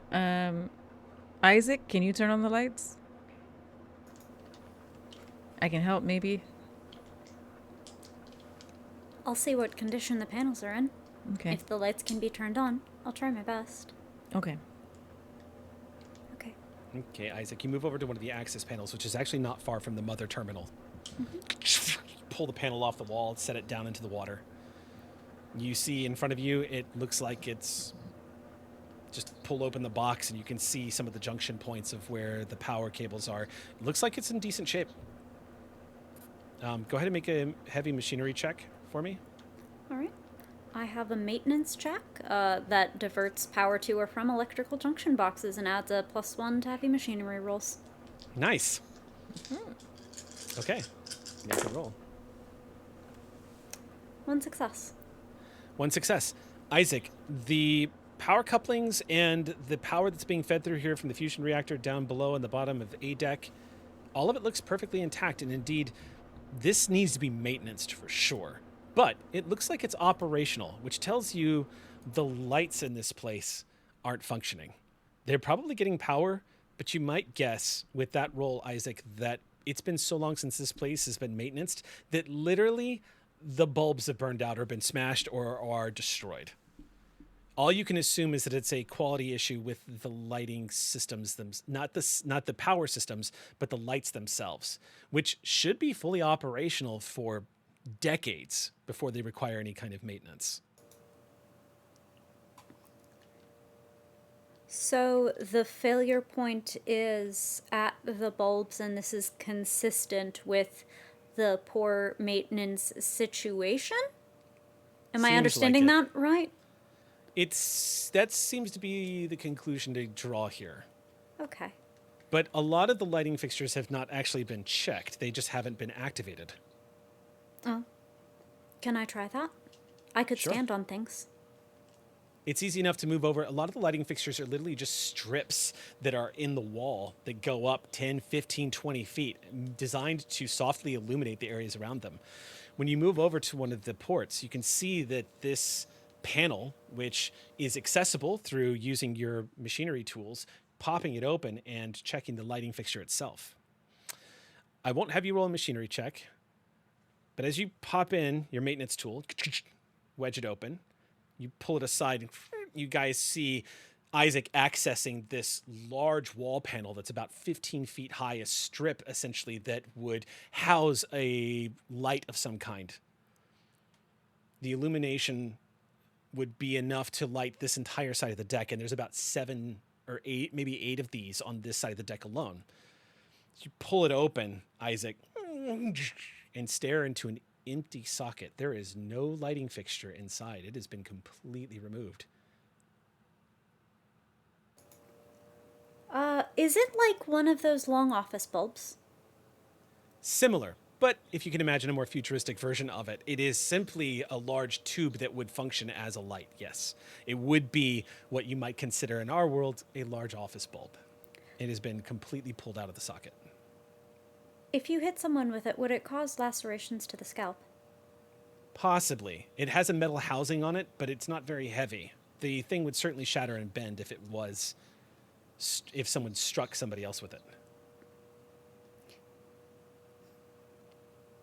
It's just a very large thing to take out of a wall and then throw away? No sign of it. No. And you have to... All of the other lighting fixtures in here are in the same state. They are turned off, even though they're getting power. Why would you turn off all of the lights and then cause an alarm for some light but no sound? Recreating an environment? Soft light but not bright light? No mood sirens.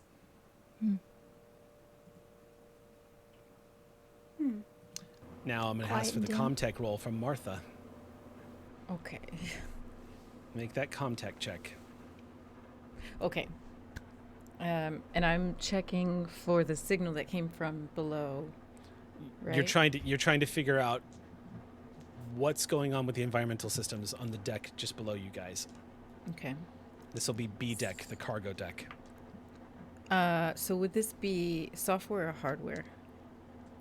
This is software. Software, okay. So wits plus Comtech. 2, 3. And then for software, can I use my my device? Mm-hmm. All right. You surely can. 1. One success. Oh, no, yeah, one success. No, 2, sorry. 2 successes. Okay. One was hiding, so 2 of them, yeah. With 1 success, you get that the computer is registering a hazardous condition to the deck down below. With 2 successes, you're able to look at a log of when the last time a environmental detection went off on the lower deck.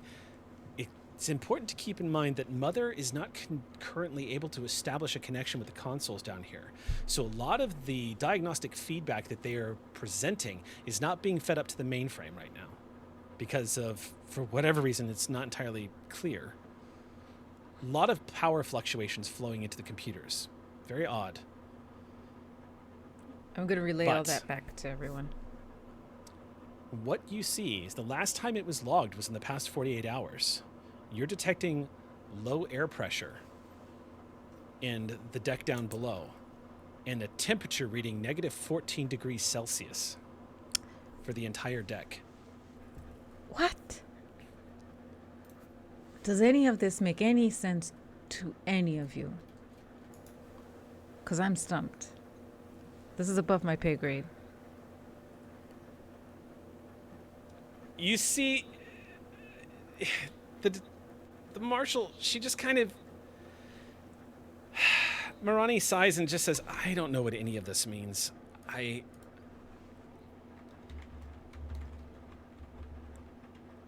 think we need to get down there and find out what the hell is going on. It sounds like whatever this is, it's happening on the deck below us. It seems like we're going to need some environmental suits before we go down there. Good call. Isaac, are there any environmental suits on this deck that you know are accessible?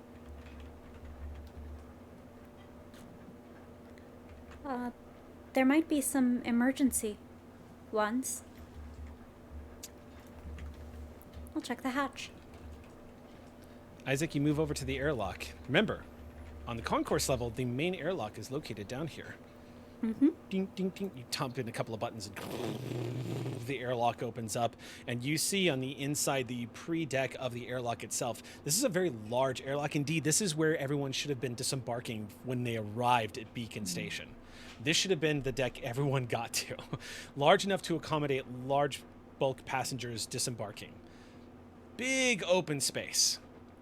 As the doors open, Isaac moves over to one of the access panels, and sure enough, you see what looks like four EV suits on the left and 4 EV suits on the right.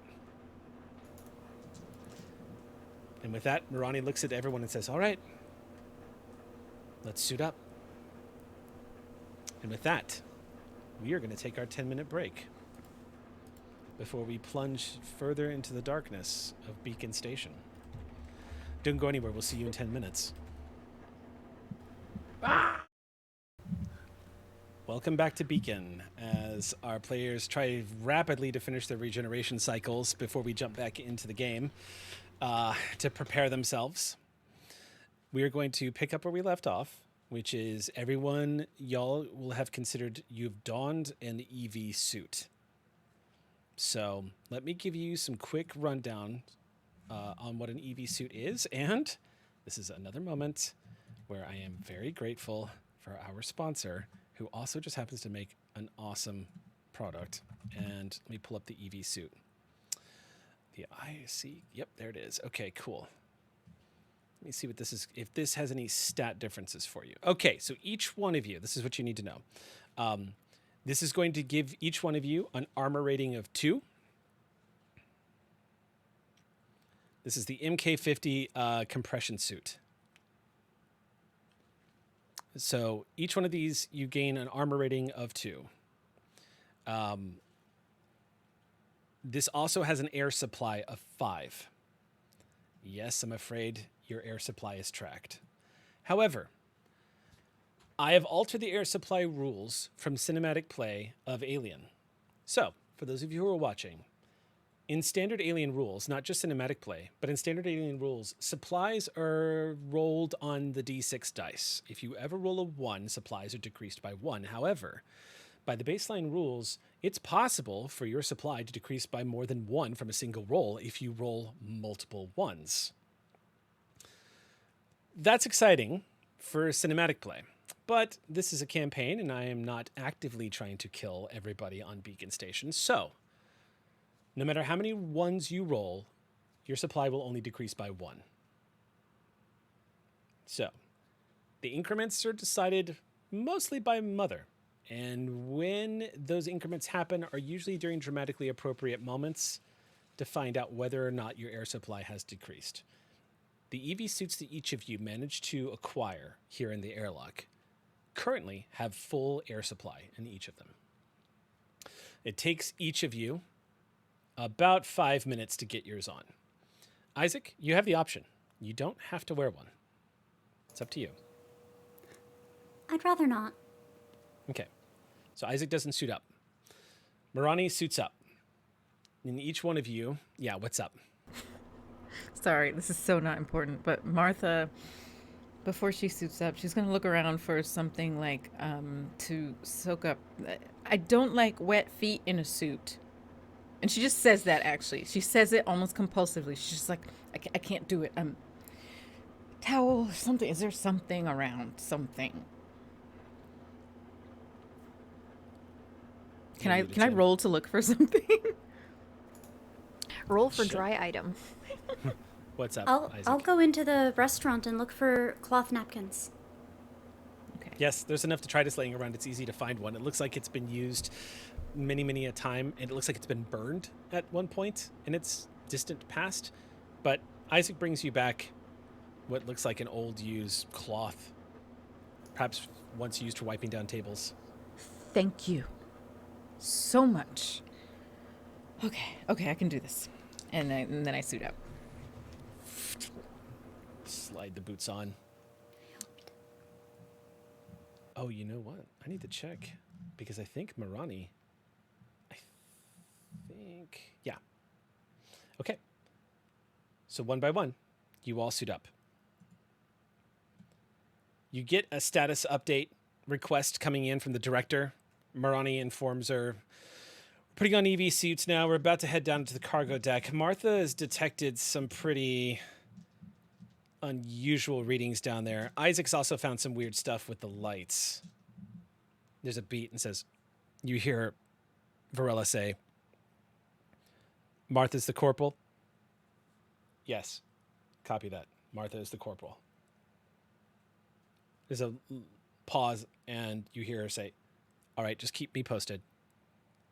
Copy that. Well, shall we? We shall.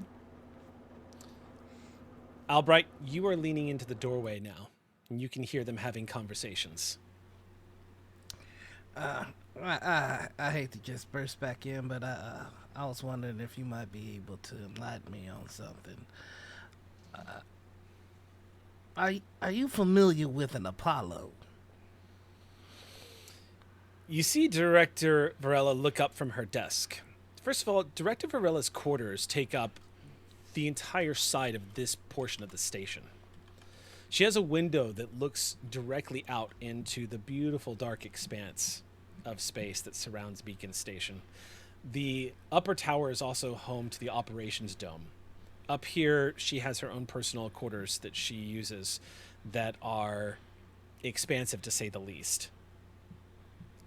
You get this beautiful view and a very bright spot, it must be a planet that's close by from the window.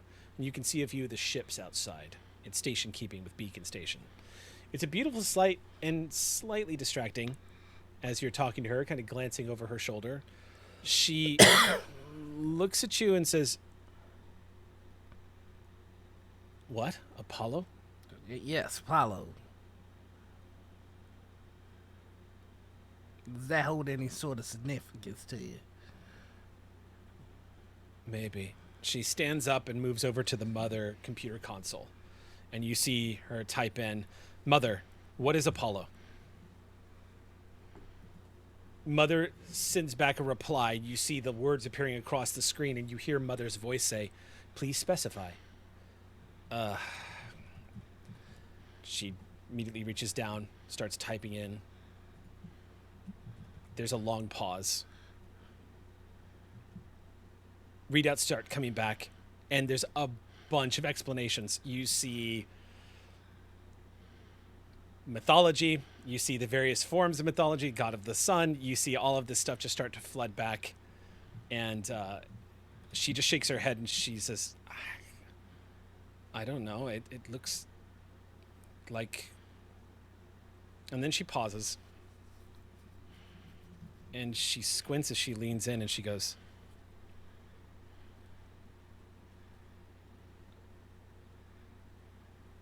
oh no. Cut to the door opening to the cargo deck. The door opens up and the lights in here are flickering. The red spiral just, you can see on your EV suit display immediately indicating that there is a low pressure alert. And indeed, the temperature down here is negative 14 degrees Celsius and dropping as it hits negative 15. It is quite dark. You see in front of you, it looks like there is a series of metal doors that are half open, and then doors to cargo bays that are open. There's also, to the right of that, you can see an entryway that has a large window, an expansive window that fills up the wall that it's installed into. And on the side of it, it has written in multiple languages. You can read workshop / engineering shed / tools, and multiple languages written across it. You can also see to the right of that, it looks like there is a secondary door. You can't really tell what it says from this angle unless you move around the column that the lift is located on, but according to layouts, that should be the medical center. On the left, taking up a large expanse of this bay are the huge cargo bay areas that are located down here. Giant cavernous cargo bays that are large enough to house shipping cargoes from all across the sector of space and beyond. There is also what looks like an airlock access port down here for cargo bay deliveries. That door is open. Looks like the access junction to the cargo or to the airlock access is currently wide open. There is a light that is flashing, flickering through here. You can also see in front of you, the door that is also partially open says Colonial Marshal's office. Looks like it is slightly open. And Marani goes, "It's not the way I wanted to see my office the first time, but here we are." Quick question. Is the light that's flashing also yellow? Yes. Okay. And for those of you who are now down here on the deck, you can actually detect a faint sound. For those of you not immediately in an EV suit, Isaac, it sounds like a vocal computerized voice that is looping something over and over. But it is heavily distorted, like it's coming through static.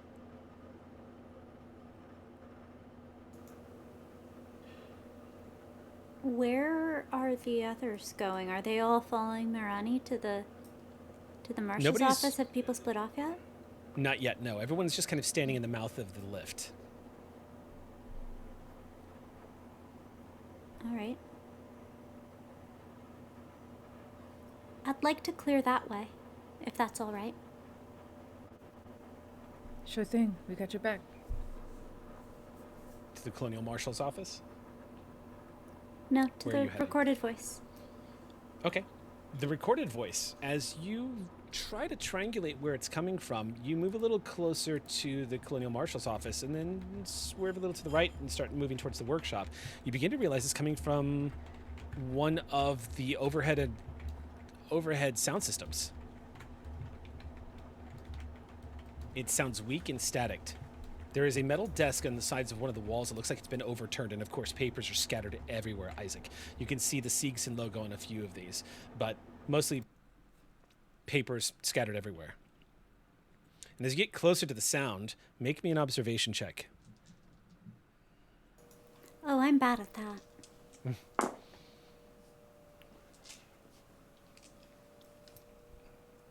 I'm bad at that. Okay. You can't make out what it's saying, but it sounds like it's an automated alert coming in through the wall. Okay.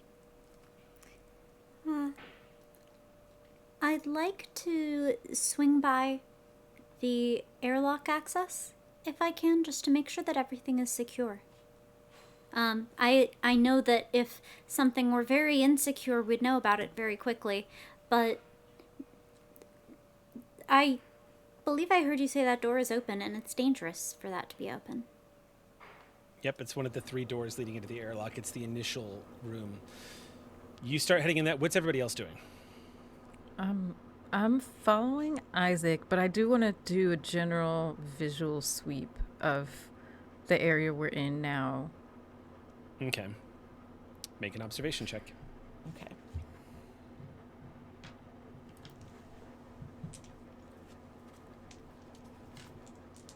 Oh, and do I add a stress die?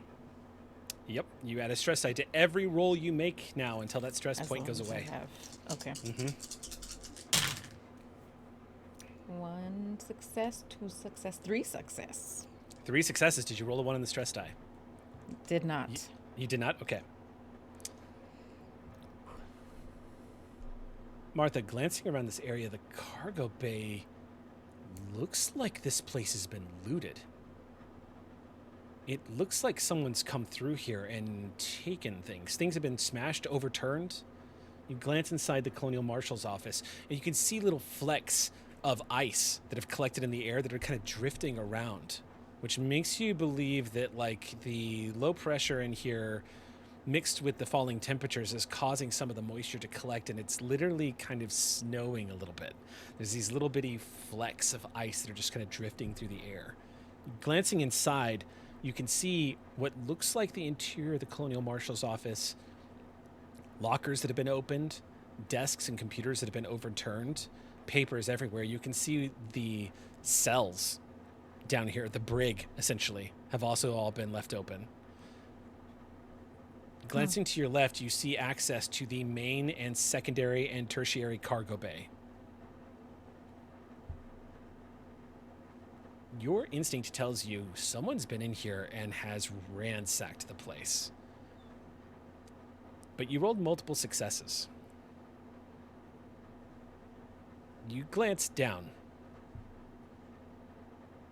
You take a step back. You focus on it for a moment.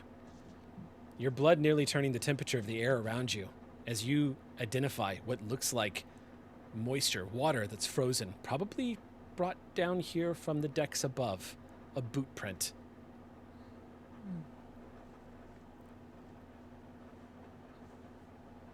Looks new.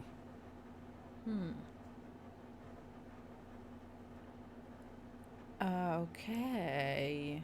Now, at about this point, Isaac specified that they were going over to the airlock access, and you said you were going to follow, but first you were going to look around. Yeah. Isaac is now headed over to airlock access. All right. I follow behind Isaac, and just to the group, I say,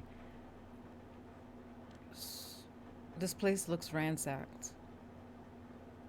And I think whoever our friend from upstairs, the water friend, is, they were down here recently.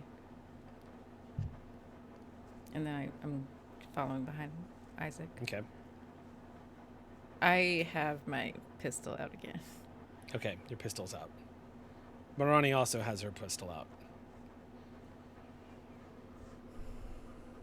The airlock access door is open. There are 5 EV suits lining the walls. And Isaac, you can detect a high-pitched whistling sound at the very end of the corridor. It's very slight. The decibel range is would almost be difficult for humans to detect.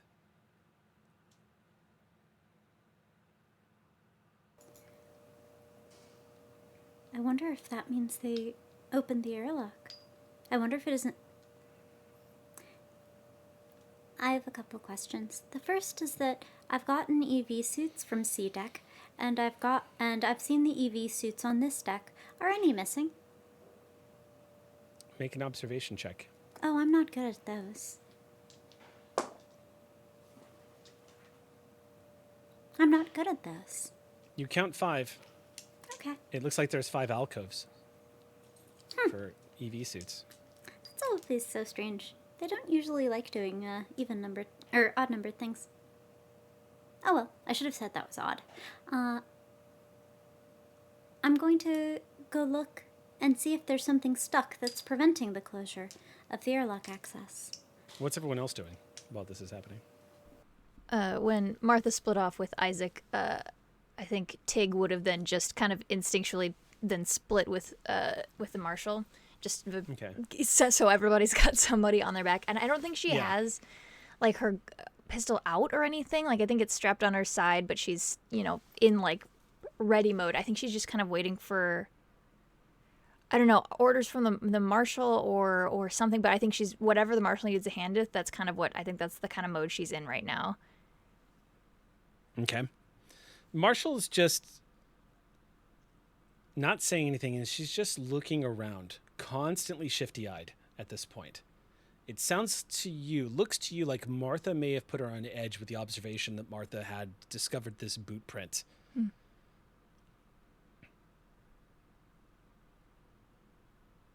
Isaac, you move over to the end of the airlock. Make me a heavy machinery check. All right.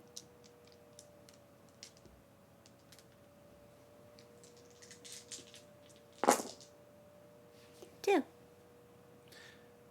The interior and exterior portions of the airlock look like they've been slightly damaged, like they've been forced. It would Out suggest it looks like on both sides, from what you can tell. Your first instinct is when you see the damage to the interior, you activate an external camera. You can see on the outside as it flickers to life through the static of the screen. It looks like the airlock on both this side and the other side have been slightly damaged, causing containment issues. You were correct. It would appear that this deck is slowly decompressing.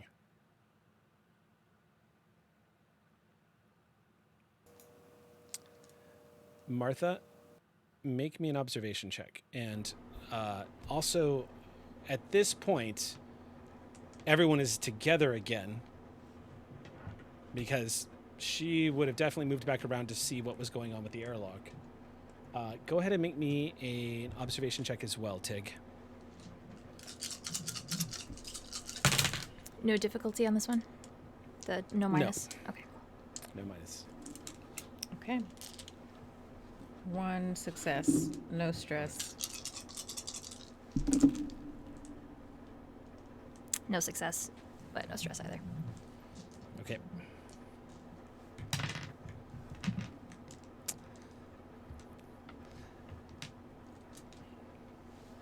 Martha, glance around. You can see Isaac looking puzzled by the state of the airlock door. You look to your left, Martha.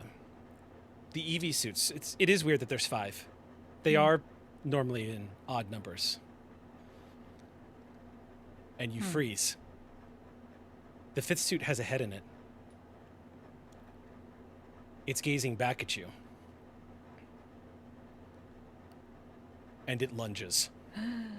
The EV suit steps off the panel and just goes, "You require my assistance." It raises something over its head. I need all of you to roll initiative.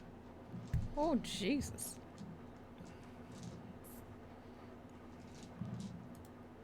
Roll a D10. You roll 1d10. Oh, 1d10. Okay. Let's see. You would use cards in Aliens. Since we're not using a VTT, we're just going to roll a D10 and tell me what you all get.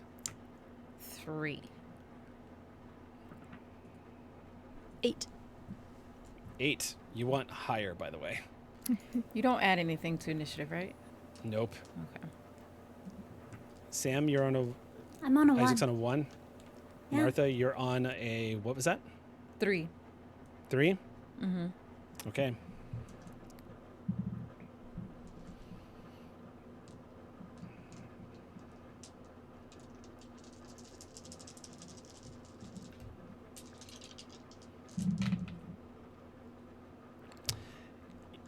Martha, it's got a maintenance jack in its hand. It's a 50-pound tool that is on one side of it is a hammer and the other side is a giant wrench. It is designed to pry open cargo bay doors, airlocks, you name it. This thing could kill you. It swings and it barely misses as you leap backwards, just making a whooshing sound that you can hear through your EV suit as it nearly clobbers you with it. This thing steps off and just unable to connect to Apollo. It raises it up again. At about that point, you hear the director going, Come in, team. Are you down there? There's a synthetic. It's got to be a synthetic. I think there's a working Joe down there." And you hear Mirani say, "Yeah, no shit, director." We're going to the next round. That's going to be you, Tig. This thing just tried to bludgeon Martha to death Yeah. as it steps off. Oh, good golly. What's around me? Well, you are in an airlock. Yeah. At the end of this corridor is a window, Isaac, and a door that's suffering a minor breach. There are environmental suits to the front left of you. To your right, it just looks like there's a couple of lockers that have been sealed closed. And then behind you, of course, is the rest of the deck. Mirani is just behind you. Okay, so you said this has been like ransacked, look like it's basically been like flipped. The deck has, yes. The deck has. Is there like detritus around in this area at all? In the airlock, no. Okay. Did he come out of like a cabinet or just like a groove, like a He was literally standing next to the EV suits like a statue. yeah.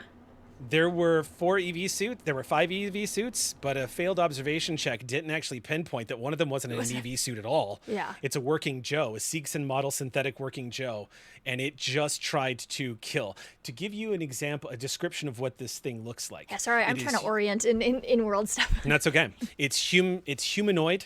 It stands roughly 6 feet tall. It is clearly synthetic. It has grayish, rubbery skin and dead-looking android-styled eyes that just glow with a bright blue coloration.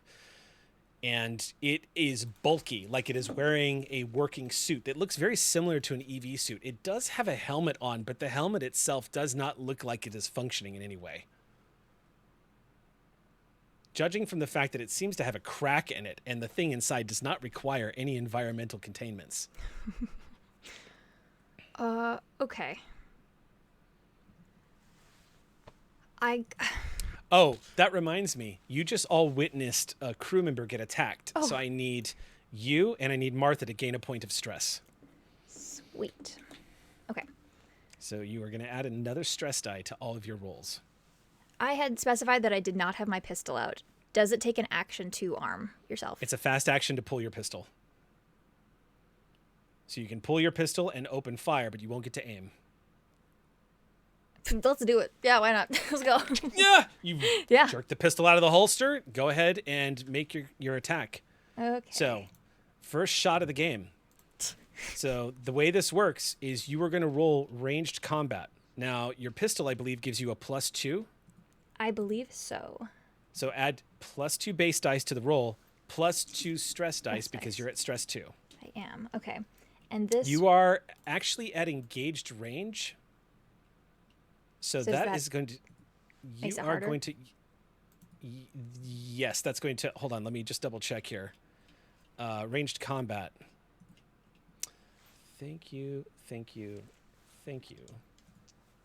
Demiplane. I love hot links, and I love just being able to click on rules. Engaged range, you are at -3 to the roll. So you subtract 3 dice from your base Yikes. dice pool, not your Okay. stress dice. Cool. All right. Let's see what happens. See what happens. Tell me if you roll any 1s on the stress die. 1 6 and 1 stress die 1. 1 stress die 1. Mm-hmm. Excellent. Do I have to roll for panic? That's correct. So Okay. now we have to make a panic check. Sweet. So this is how this works. In keeping with what's going on, as long as you keep your stress in check, if you roll 1 or more 1s on your stress die in a skill roll, if that happens, you cannot push the skill roll, and instead you have to roll for panic. Mm-hmm.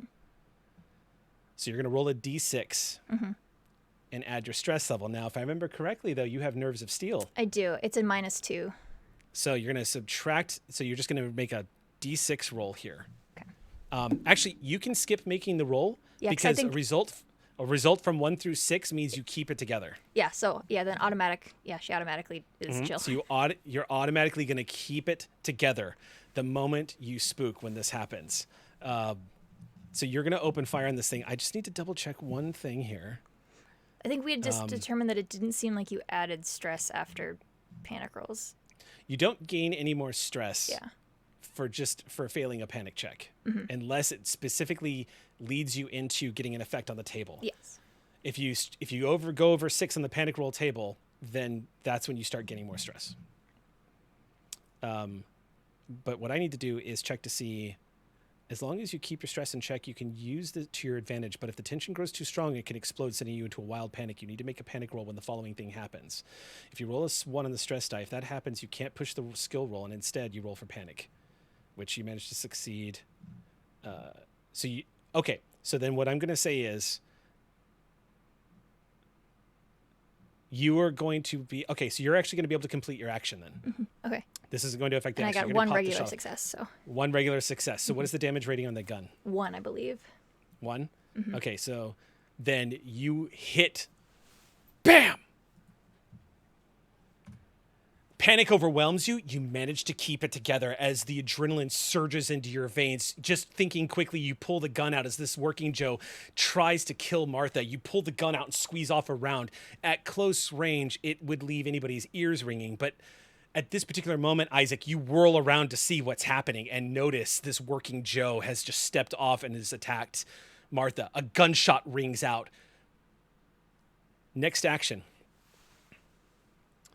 Scaling all the way back down, that is going to be the detective, who is also going to pull her gun and open fire. Fuck! She is also going to hit the working Joe. Bam!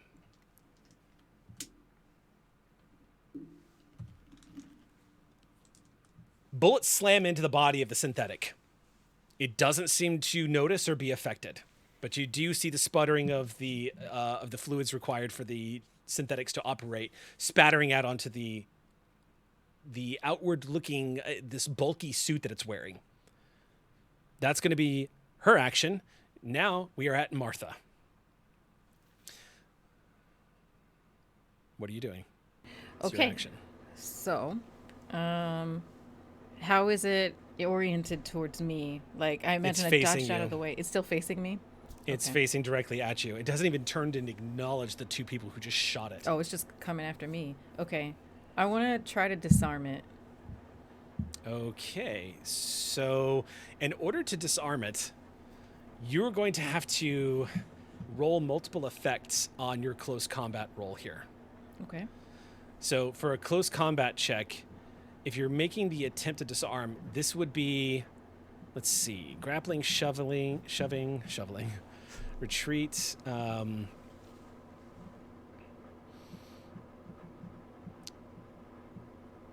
Let's see.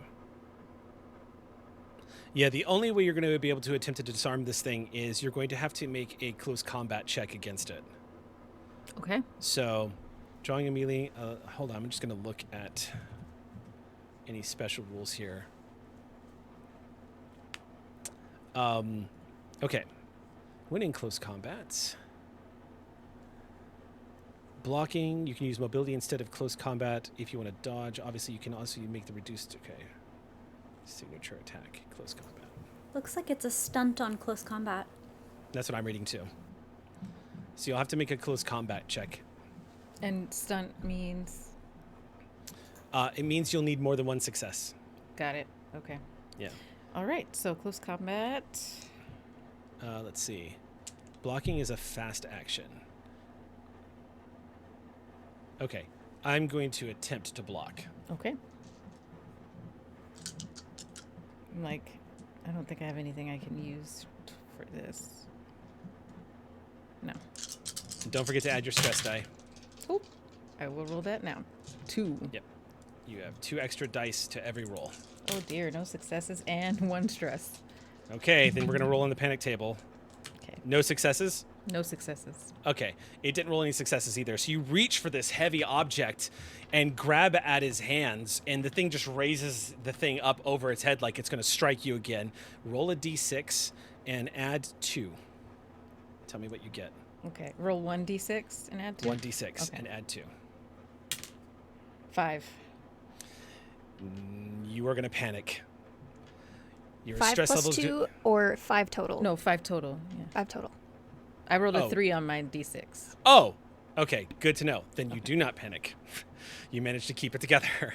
Yeah, so with a 5, you managed to keep the fear from bubbling over Martha as this thing raises its arm over your head. You're still gripping his forearm. You just let go instinctively, realizing its strength. Yeah. Can I clarify? I wouldn't have lunged for it because I'm holding a pistol. I would have probably like tried to kick it out of its hand.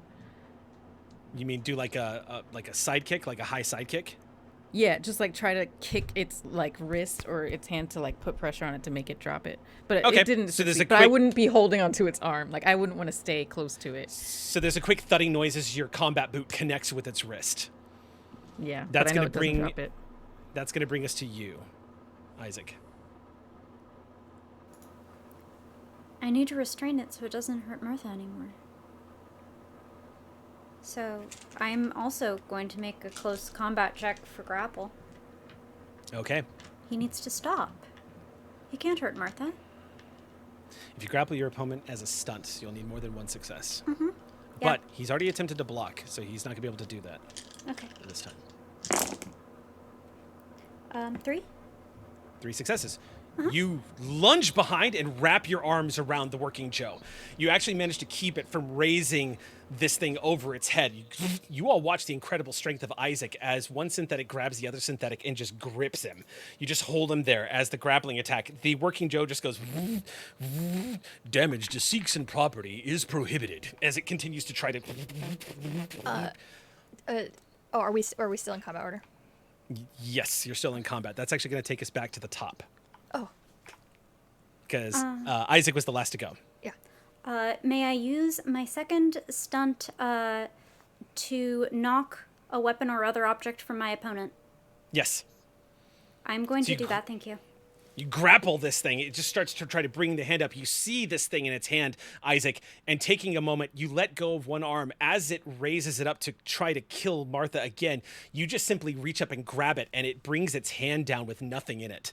Holding on to it, you manage to actually outstrength the working Joe, just ripping it out of its hand. And Martha, you feel you can hear just like the whooshing sound as this thing brings its fist down right in front of your face.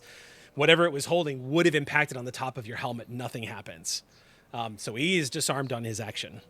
Damage to Beacon employees is not permitted. All right. That's going to take us back to the top of the round. At the top of the round, he is going to attempt to break free. When grappled, the only way you can perform an action is an attempt to break free, which is a slow action that succeeds if you win an opposed close combat check against your opponent. He's trying to break free, Isaac. So that's another 3 on the opposed. Okay. I also roll 3. That's amazing. I wonder, hold on. I am actually not familiar with what happens when you tie your roll. And who does it go to? Does it go to the defender? Does it go to the attacker? I think we should find out. Now seems like a good time to do so, I would say. Would you agree? Yeah, exactly. Let's see here. Oh, boy. Okay, so... Everybody's fighting for their life, and I'm going to come. Yeah, you're just topside, kind of like... Yep. I'm fighting for something much more important. I'm fighting for Martha's life. Oh. And Reg is upstairs with a cat, hanging out with Mr. Impressive. Okay. So a tied result is the same as neither had rolled any successes at all. Okay. So you basically, your successes are canceled out, their successes are canceled out, and nothing changes.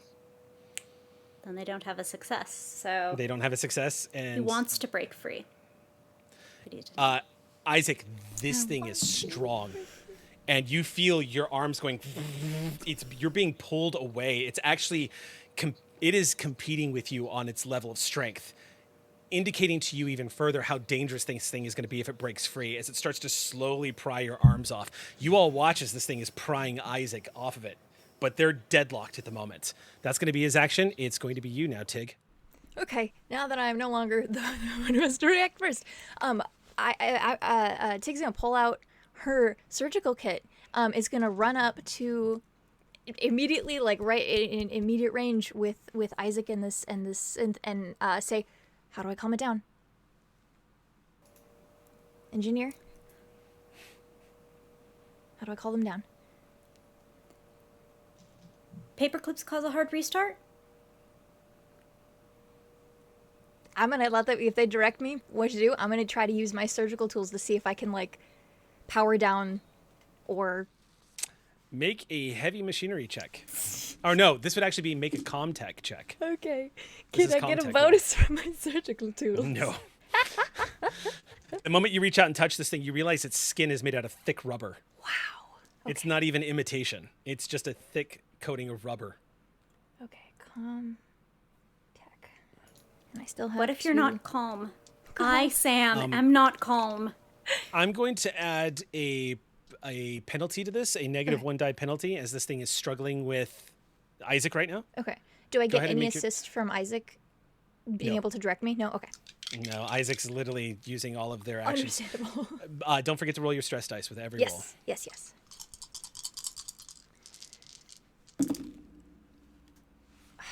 No successes, 1 stress.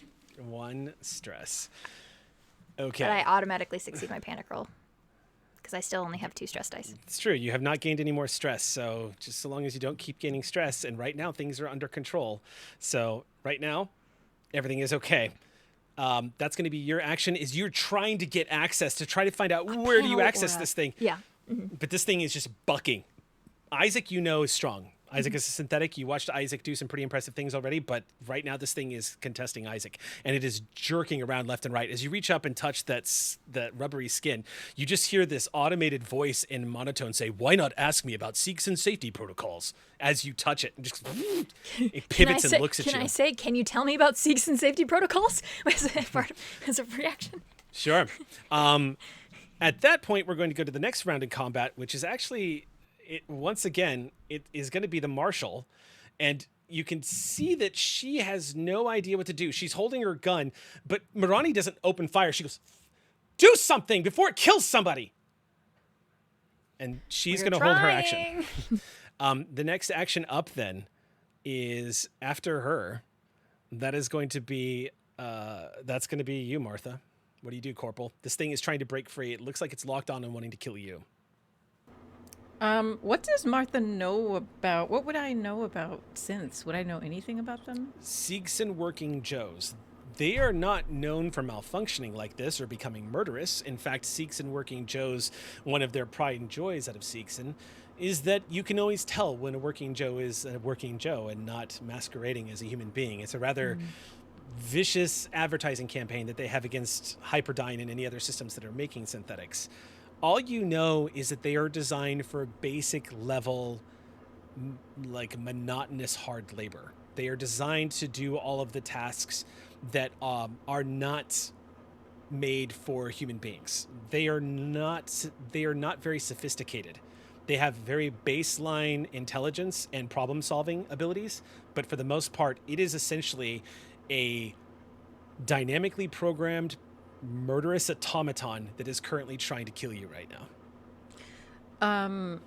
I would like to see if I can figure out where its power, where power, where turn off. Make a comtech check. Okay, hardware, right?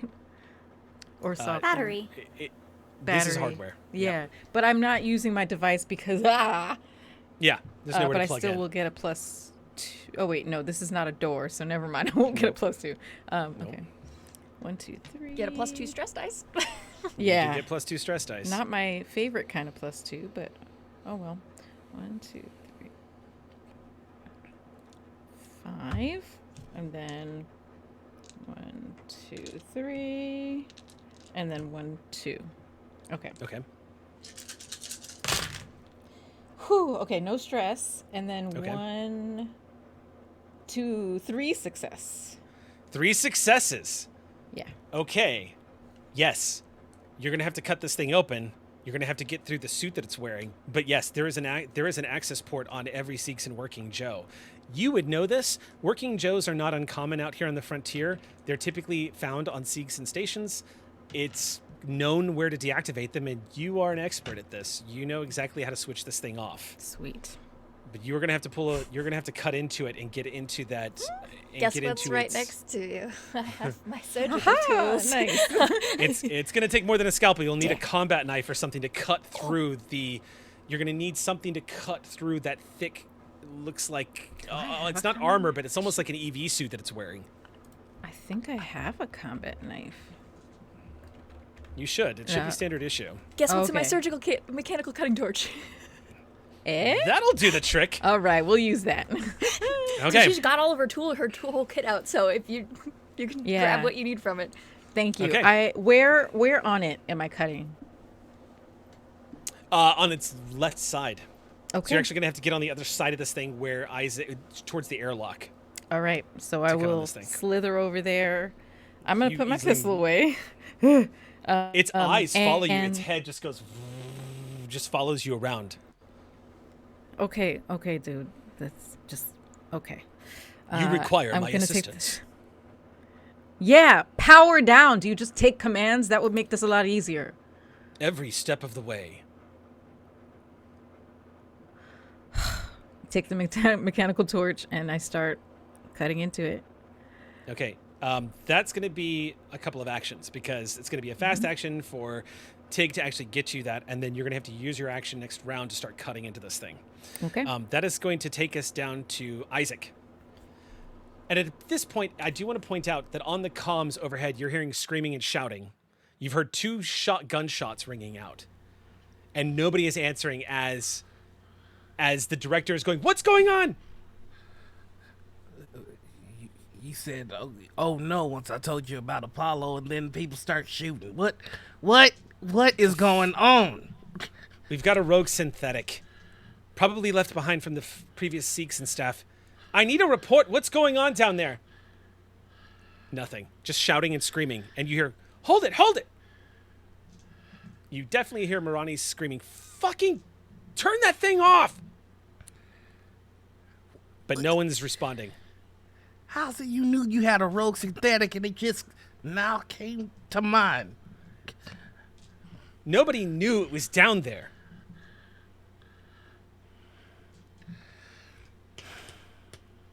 All right. What are you doing, Isaac? Are you just going to continue holding it?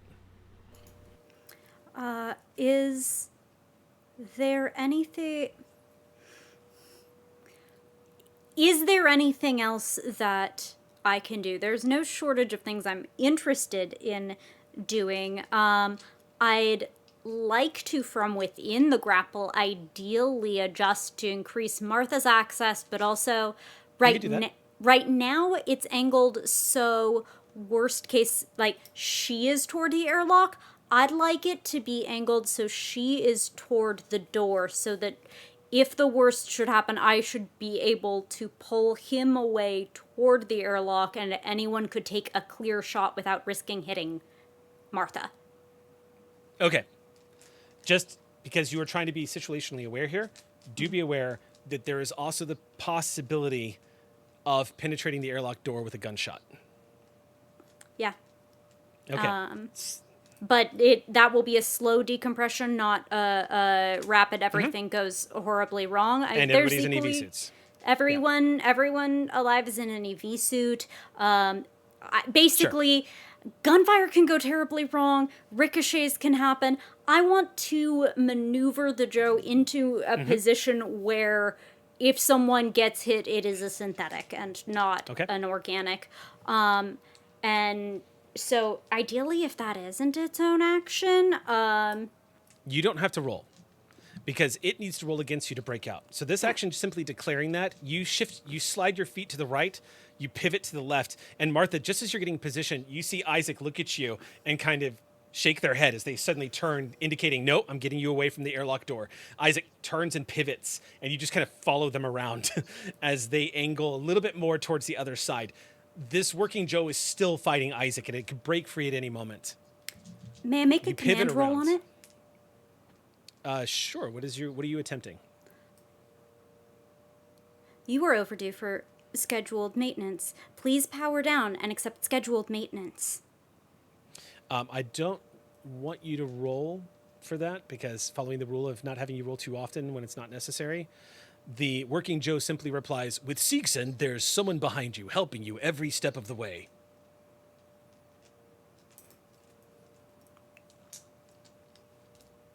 I've never worked with Siegson. I've never read a Siegson manual.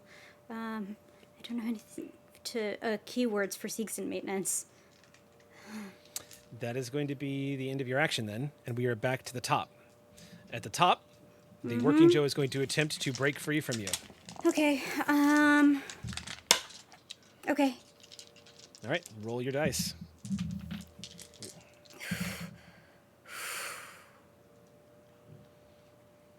May I take please help, oh goodness, please, please, please, oh God, help D8? A hope die. Yes, Yeah, indeed. that. We have incorporated the support of our auxiliary crew. And we are implementing, very similar to as we did on Ember Squad, a very similar set of circumstances to which you can actually call upon the support of the Aux crew. In this case, I'm allowing this to happen as a expenditure that does not refresh. As just so you all know, the expenditure of these dice do not refresh at the end of every game. They only refresh at the end of every chapter of the story. So that everyone is fully aware, you can call upon these dice to use in desperate situations, but they are a limited resource. How long is a chapter? Just for my own recognizance. Is that like 3 episodes? Is that 6 episodes? Is that 12 episodes? That will be up to you all. Okay, then How I will long it forego. takes to complete a chapter. I don't. So you're not if gonna I do it? if I don't have a number, I can't in good conscience deplete a pool of. I have. Do you know how many potions and consumables I have by the end of any given video game? Roll your dice. How many of these hope die do we have? 1. 10. We have 10. You have 10. You got 1 success. Yes. It breaks free. It goes immediately, just forces your arms off of it. This thing just pushes you back, Isaac, and you go slamming against the hull.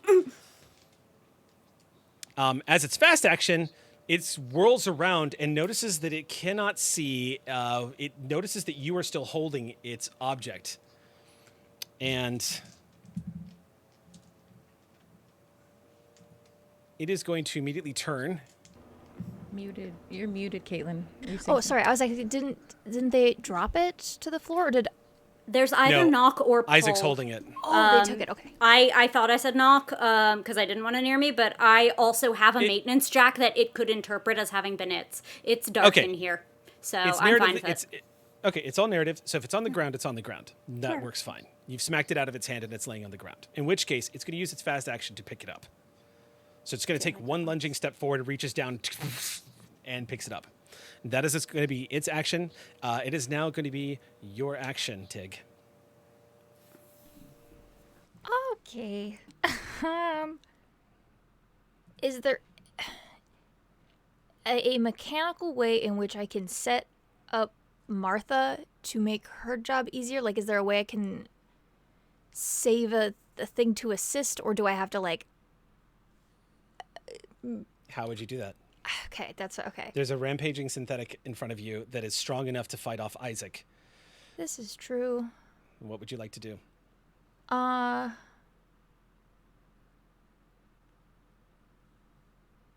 Gosh, this is not her kind of combat.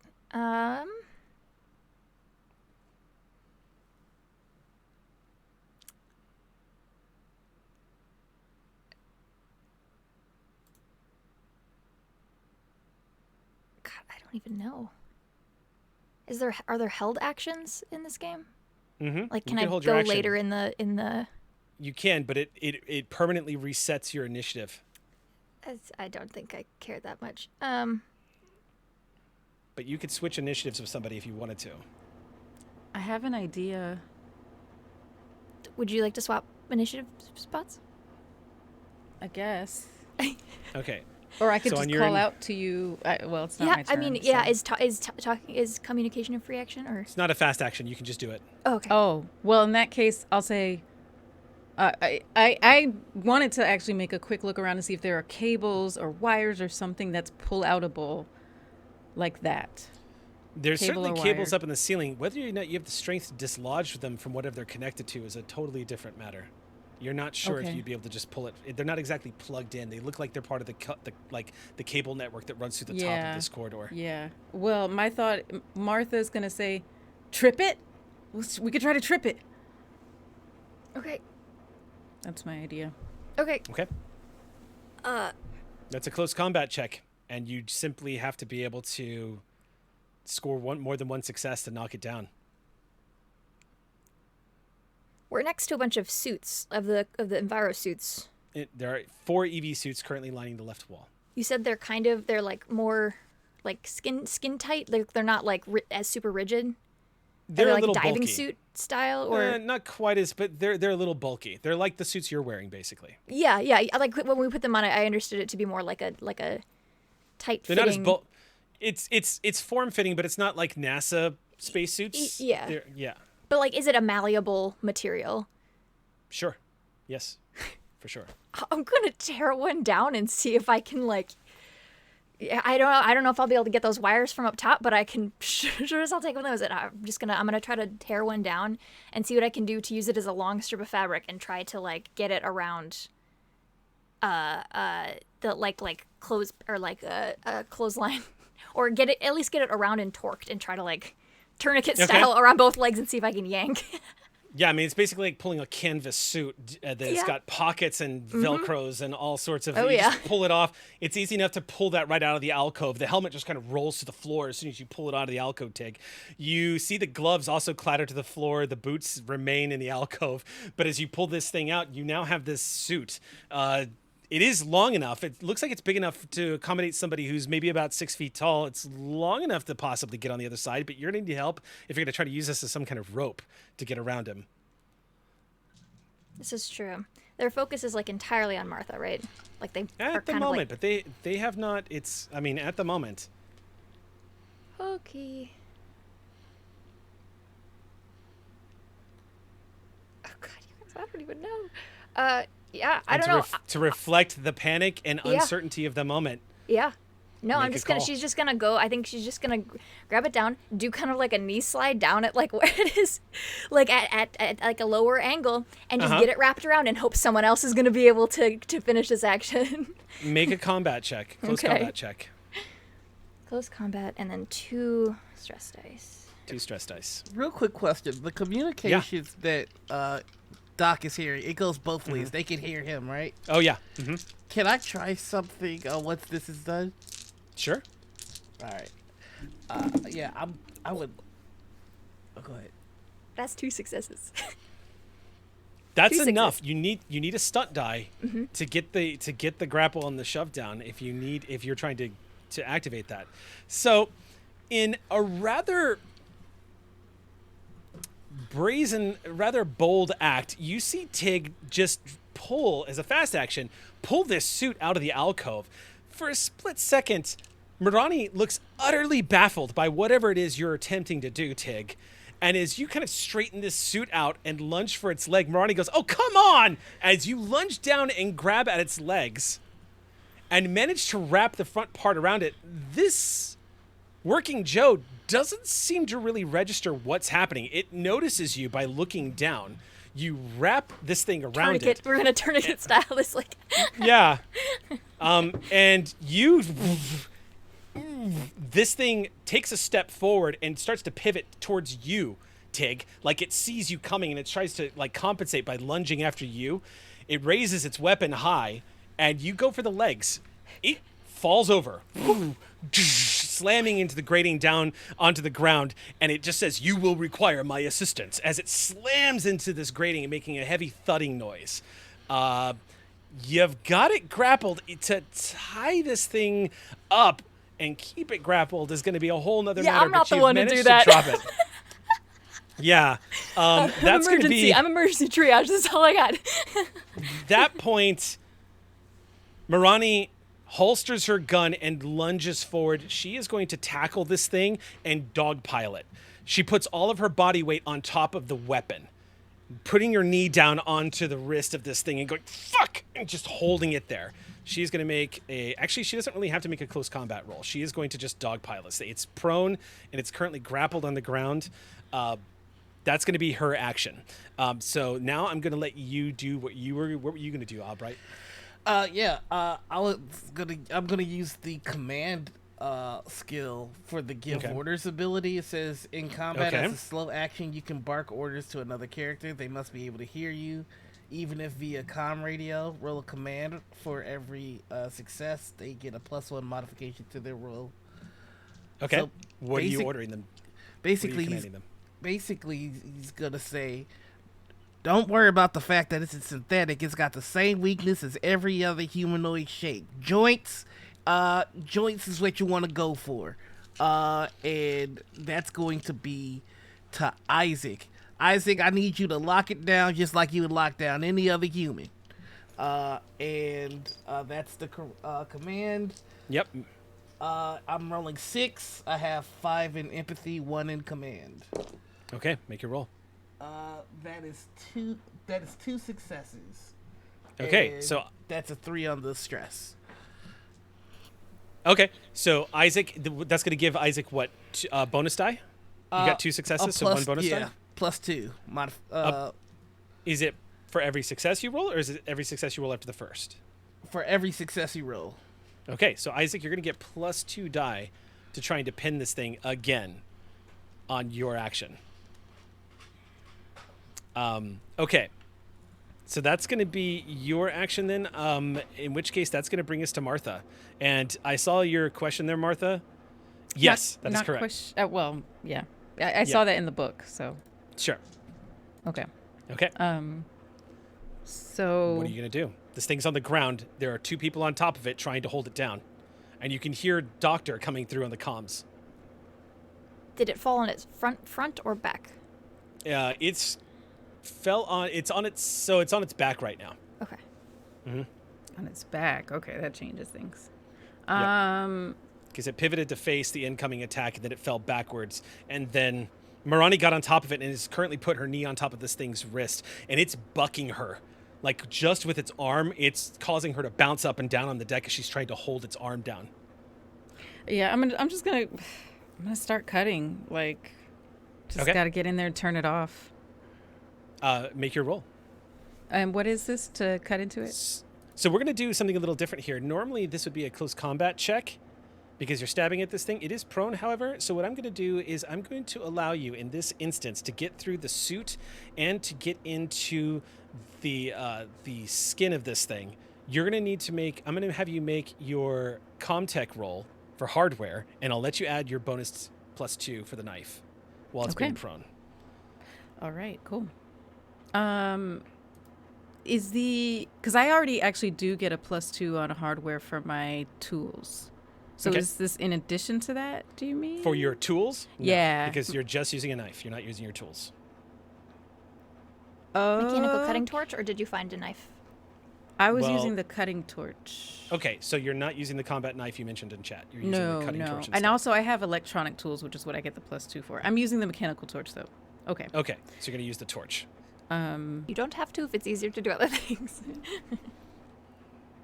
I feel like the torch will be the easiest. The electronic tools is not. I don't know if that's cutting stuff. So yeah, I think this is probably the best thing. Well, this is to gain.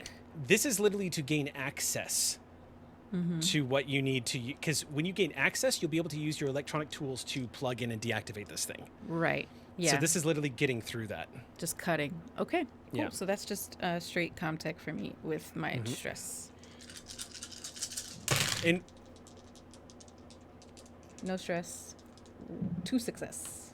okay, I rolled its armor check because it is wearing that thick spacesuit. However, the torch burns right through it. So it's an unusual roll because normally this would be close combat, but I'm letting you use your Comtech because this is surgery. If you are trying to deactivate this thing without destroying it or harming it, then you're having to be very careful because you're using a torch, which means you run the very real risk of incinerating whatever control circuits on the inside of this thing, as well as most of the suit that it's wearing.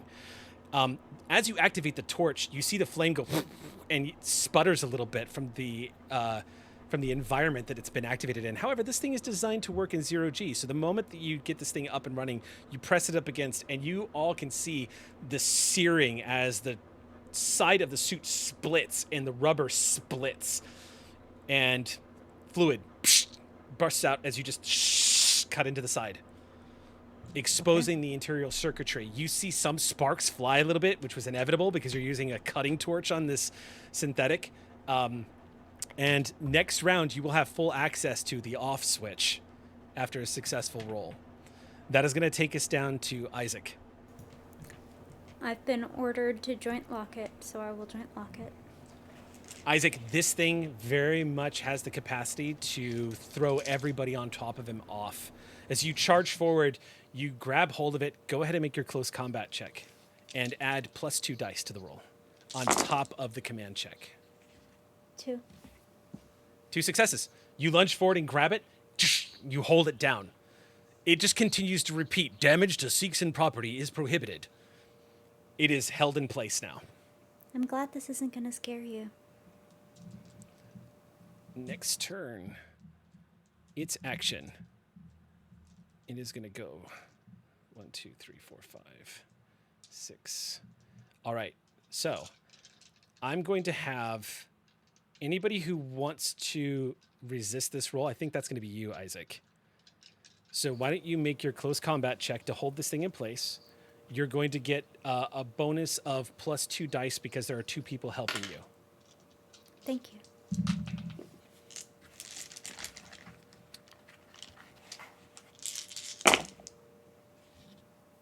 One. You managed to hold him down. It just keeps trying to get that tool up over and over. Why not ask me about Seegson safety protocols as it tries to get that thing raised above its head? That is going to take us into the next action, which is going to be Tig. Tig, Martha has got this thing split open. It looks like she's gained access to something that looks vital on the side of the Seegson working Joe. Yeah, I'm just gonna see if, like, since they're pinned, if I can get another few torques around on this, like, twist I've got going and try to, like, pin, like, the knees together, like, at the knees together, and just, like, to get a better grip, just to help. I don't know if that's a help action or what, but yeah, I'm just gonna pin down. Yeah. Make a close combat check and add an additional 2 dice to whatever you're rolling already. Sweet. And then plus my 2 stress. Yep. Okay. Close combat. 2 help. 2 stress.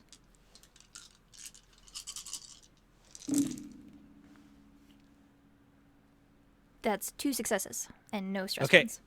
You managed to tie the leg of that suit to the arm of the suit. Just and keep remembering your twisting. military ties, you just wind that thing up and tie it. Its legs go. You just seal it together and tie the thing up. You managed to get the grip on there. Good. It is secured.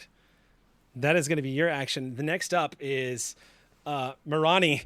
And Marani notices Isaac holding this thing down by the joint. And she gets on the comms and says, Dr. House, a good fucking call.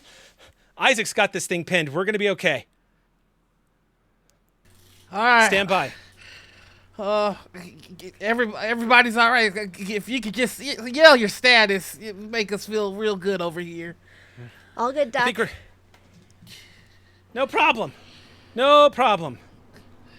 Not out of the woods yet, but we will be. Which, Martha, make your comtech check.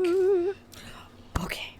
So, let's talk through this. So, Comtech. Sorry, I got real New York just now. You can use your electronic tools for this. Okay, cool. So, basic Comtech is this plus this. And then the electronic tools is another +2. Mm-hmm. Oh, I'm like literally running out of dice because I also have this stress dice. I need more D6s. Okay. Every day I say to myself, I need more D6s. Okay. Oh, come on, baby. There you are. Okay. Okay. No stress. No stress. I see one. Okay, no stress, first of all. And then, do 6s on stress die count as successes? That's correct. Haha! Then I have 2 successes. You connect in. You see Seegson access immediately pop up on the screen. You look at the root menu. You all see Martha just tap a couple of buttons, and a few moments later, the working Joe goes, "Biohazard detected. Why not ask me about more?" And it goes. Good going, As it Corporal. shuts down. Thanks. Still kinda, like, You just Fuck. up on the screen. It just says standby mode activated, and the light just goes blinks out as it shuts down. Tig just falls back into her haunches off of, like, the tense position and goes, everybody good? Everybody okay? Marani leans back and goes, Yeah, I'm good. Whew. Hey, Tig. Nice shooting. That was good. Try not to do much of it, but when someone's taking a swing, you know. Yeah. I'm gonna look at Isaac and ask, I'll kind of like put a, like, pat the knee of this working Joe. Can we help them? Is that... Are we keeping it? I don't know. You're the It's a engineer. hazard to crew. But, I mean, is it just sick? I don't know anything about... Does it just need some help? Marani just raises her hand and says, I say we just leave this thing shut down until we can have our comm tech here take a good look at what went wrong. Shut down and maybe restrained, contained somewhere, Yeah. just in case. We And can then you take hear- the central processor outside the rest of its shell. I like that. Yeah. You hear Varela in the comm say, is anybody going to tell me what the fuck is going on? Oh my God. Martha does exactly that.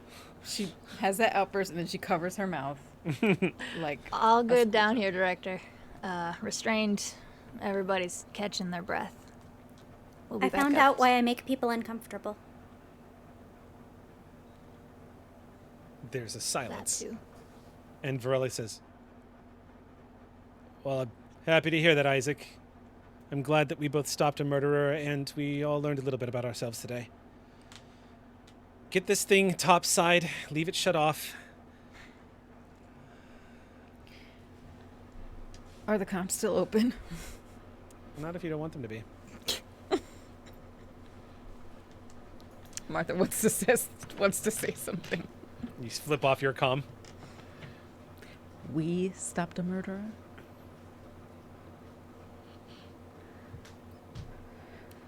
Marani goes, I know. The credit should go to the doc. Right? I mean, more than she did. I think at this point the doc is getting a little salty with the director. The director is leaning back in her chair in her office right now, just going. And she gets on the comm and goes, Preston, they got it. It was a working Joe, a malfunctioning working Joe. They're going to bring it topside. You hear the reply from Preston just going, well, that's good news. We should probably make sure there's no more of them laying about. Yeah. She flips it off, and she looks over at you.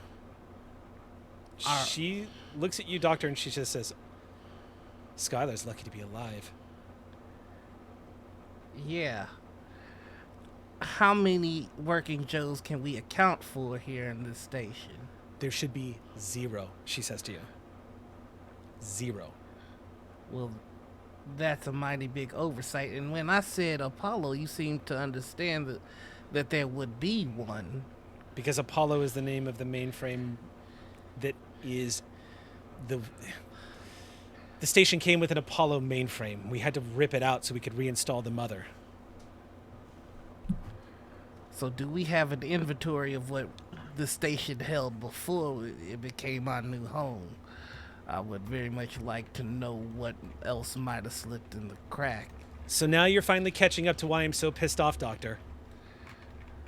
We don't know, and I haven't had access to the lower parts of the station because I'm shorthanded and Wayland Yutani left me with nothing. I'm underpowered, I'm understaffed. They gave us junk. We can complain or we can do something about it. Agreed. So, is there a manifest or any sort of information that we might be able to pull from this working Joe? From this working Joe that we just captured? We Maybe. didn't know that there was to be a working Joe. Now, I don't know much about how these synthetics work, but if there's any sort of network that they're connected to, we might be able to see how many people or how many working Joes were on that network, which should give us some idea as to what we might expect in the lower levels. I'll ask the corporal to look into that, Doctor. Thank you for the suggestion. I'm more than happy to help here at Beacon. But being a doctor doesn't mean that my job starts when people get hurt. It starts at making sure they don't get hurt in the first place. I'm happy to hear that. I'll let you know if I need anything else. Well, I am going to need something from you. She quirks an eyebrow and says, "Oh?" I'm going to need approximately 15 minutes of of the young Mister's time.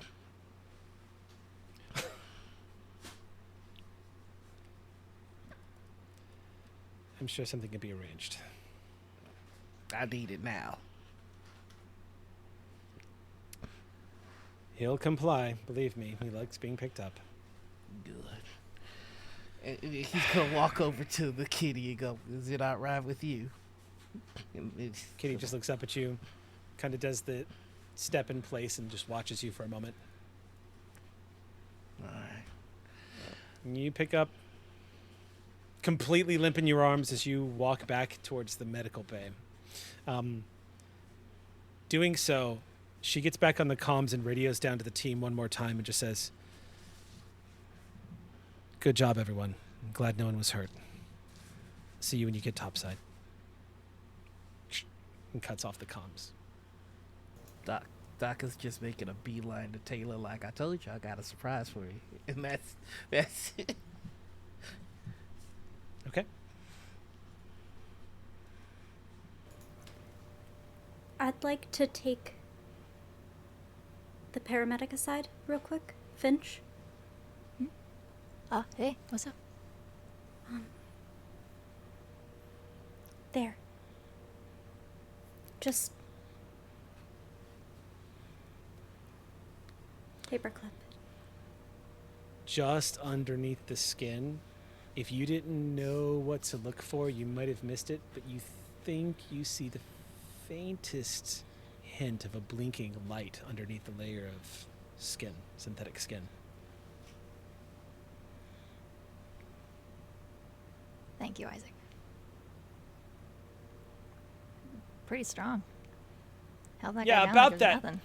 Yeah, okay, can y'all stop commiserating? This thing weighs a fucking ton as Marani is trying to pick it up off the floor. Yeah, okay. All right, let's get to We this. better help her. I think it's only 250 pounds. Yeah. As Only Isaac just packaging. reaches down and just...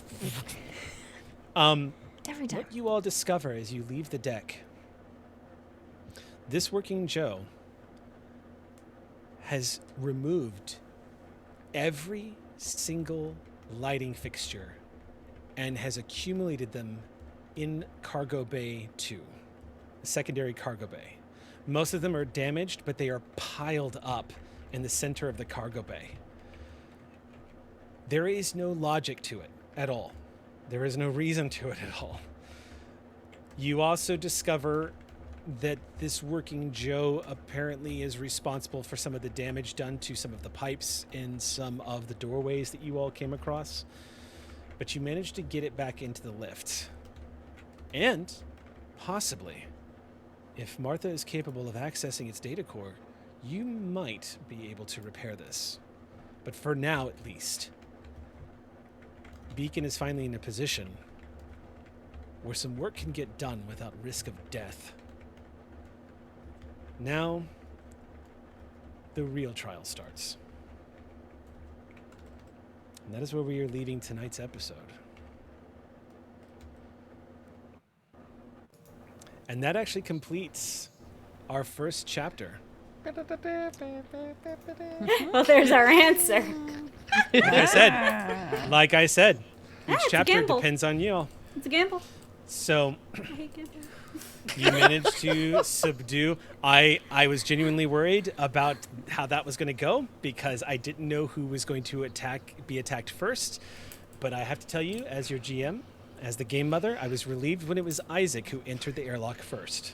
Because if there is one person that would have been able to withstand having to deal with him, it was going to be Isaac. Because his stats are comparable to Isaac's. So I it would have been noticed. very bad. Yeah. It would have been very bad. Why do you think I went in the absolute scariest place first? You go Yep. in the scariest place first, and then something will jump you, and it won't jump other people. Well, thank you all so much for joining us for episode 2 of Beacon, the second part and final chapter of The Dark Tower. Please join us next Monday night as we start the next chapter of the story of Beacon. There'll be a bit of a time skip, and we'll see how the station has been putting things together now that the lower levels are no longer a mortal threat to anybody who goes Haunted. down there to try to access them. Until next time, my friends, sleep well.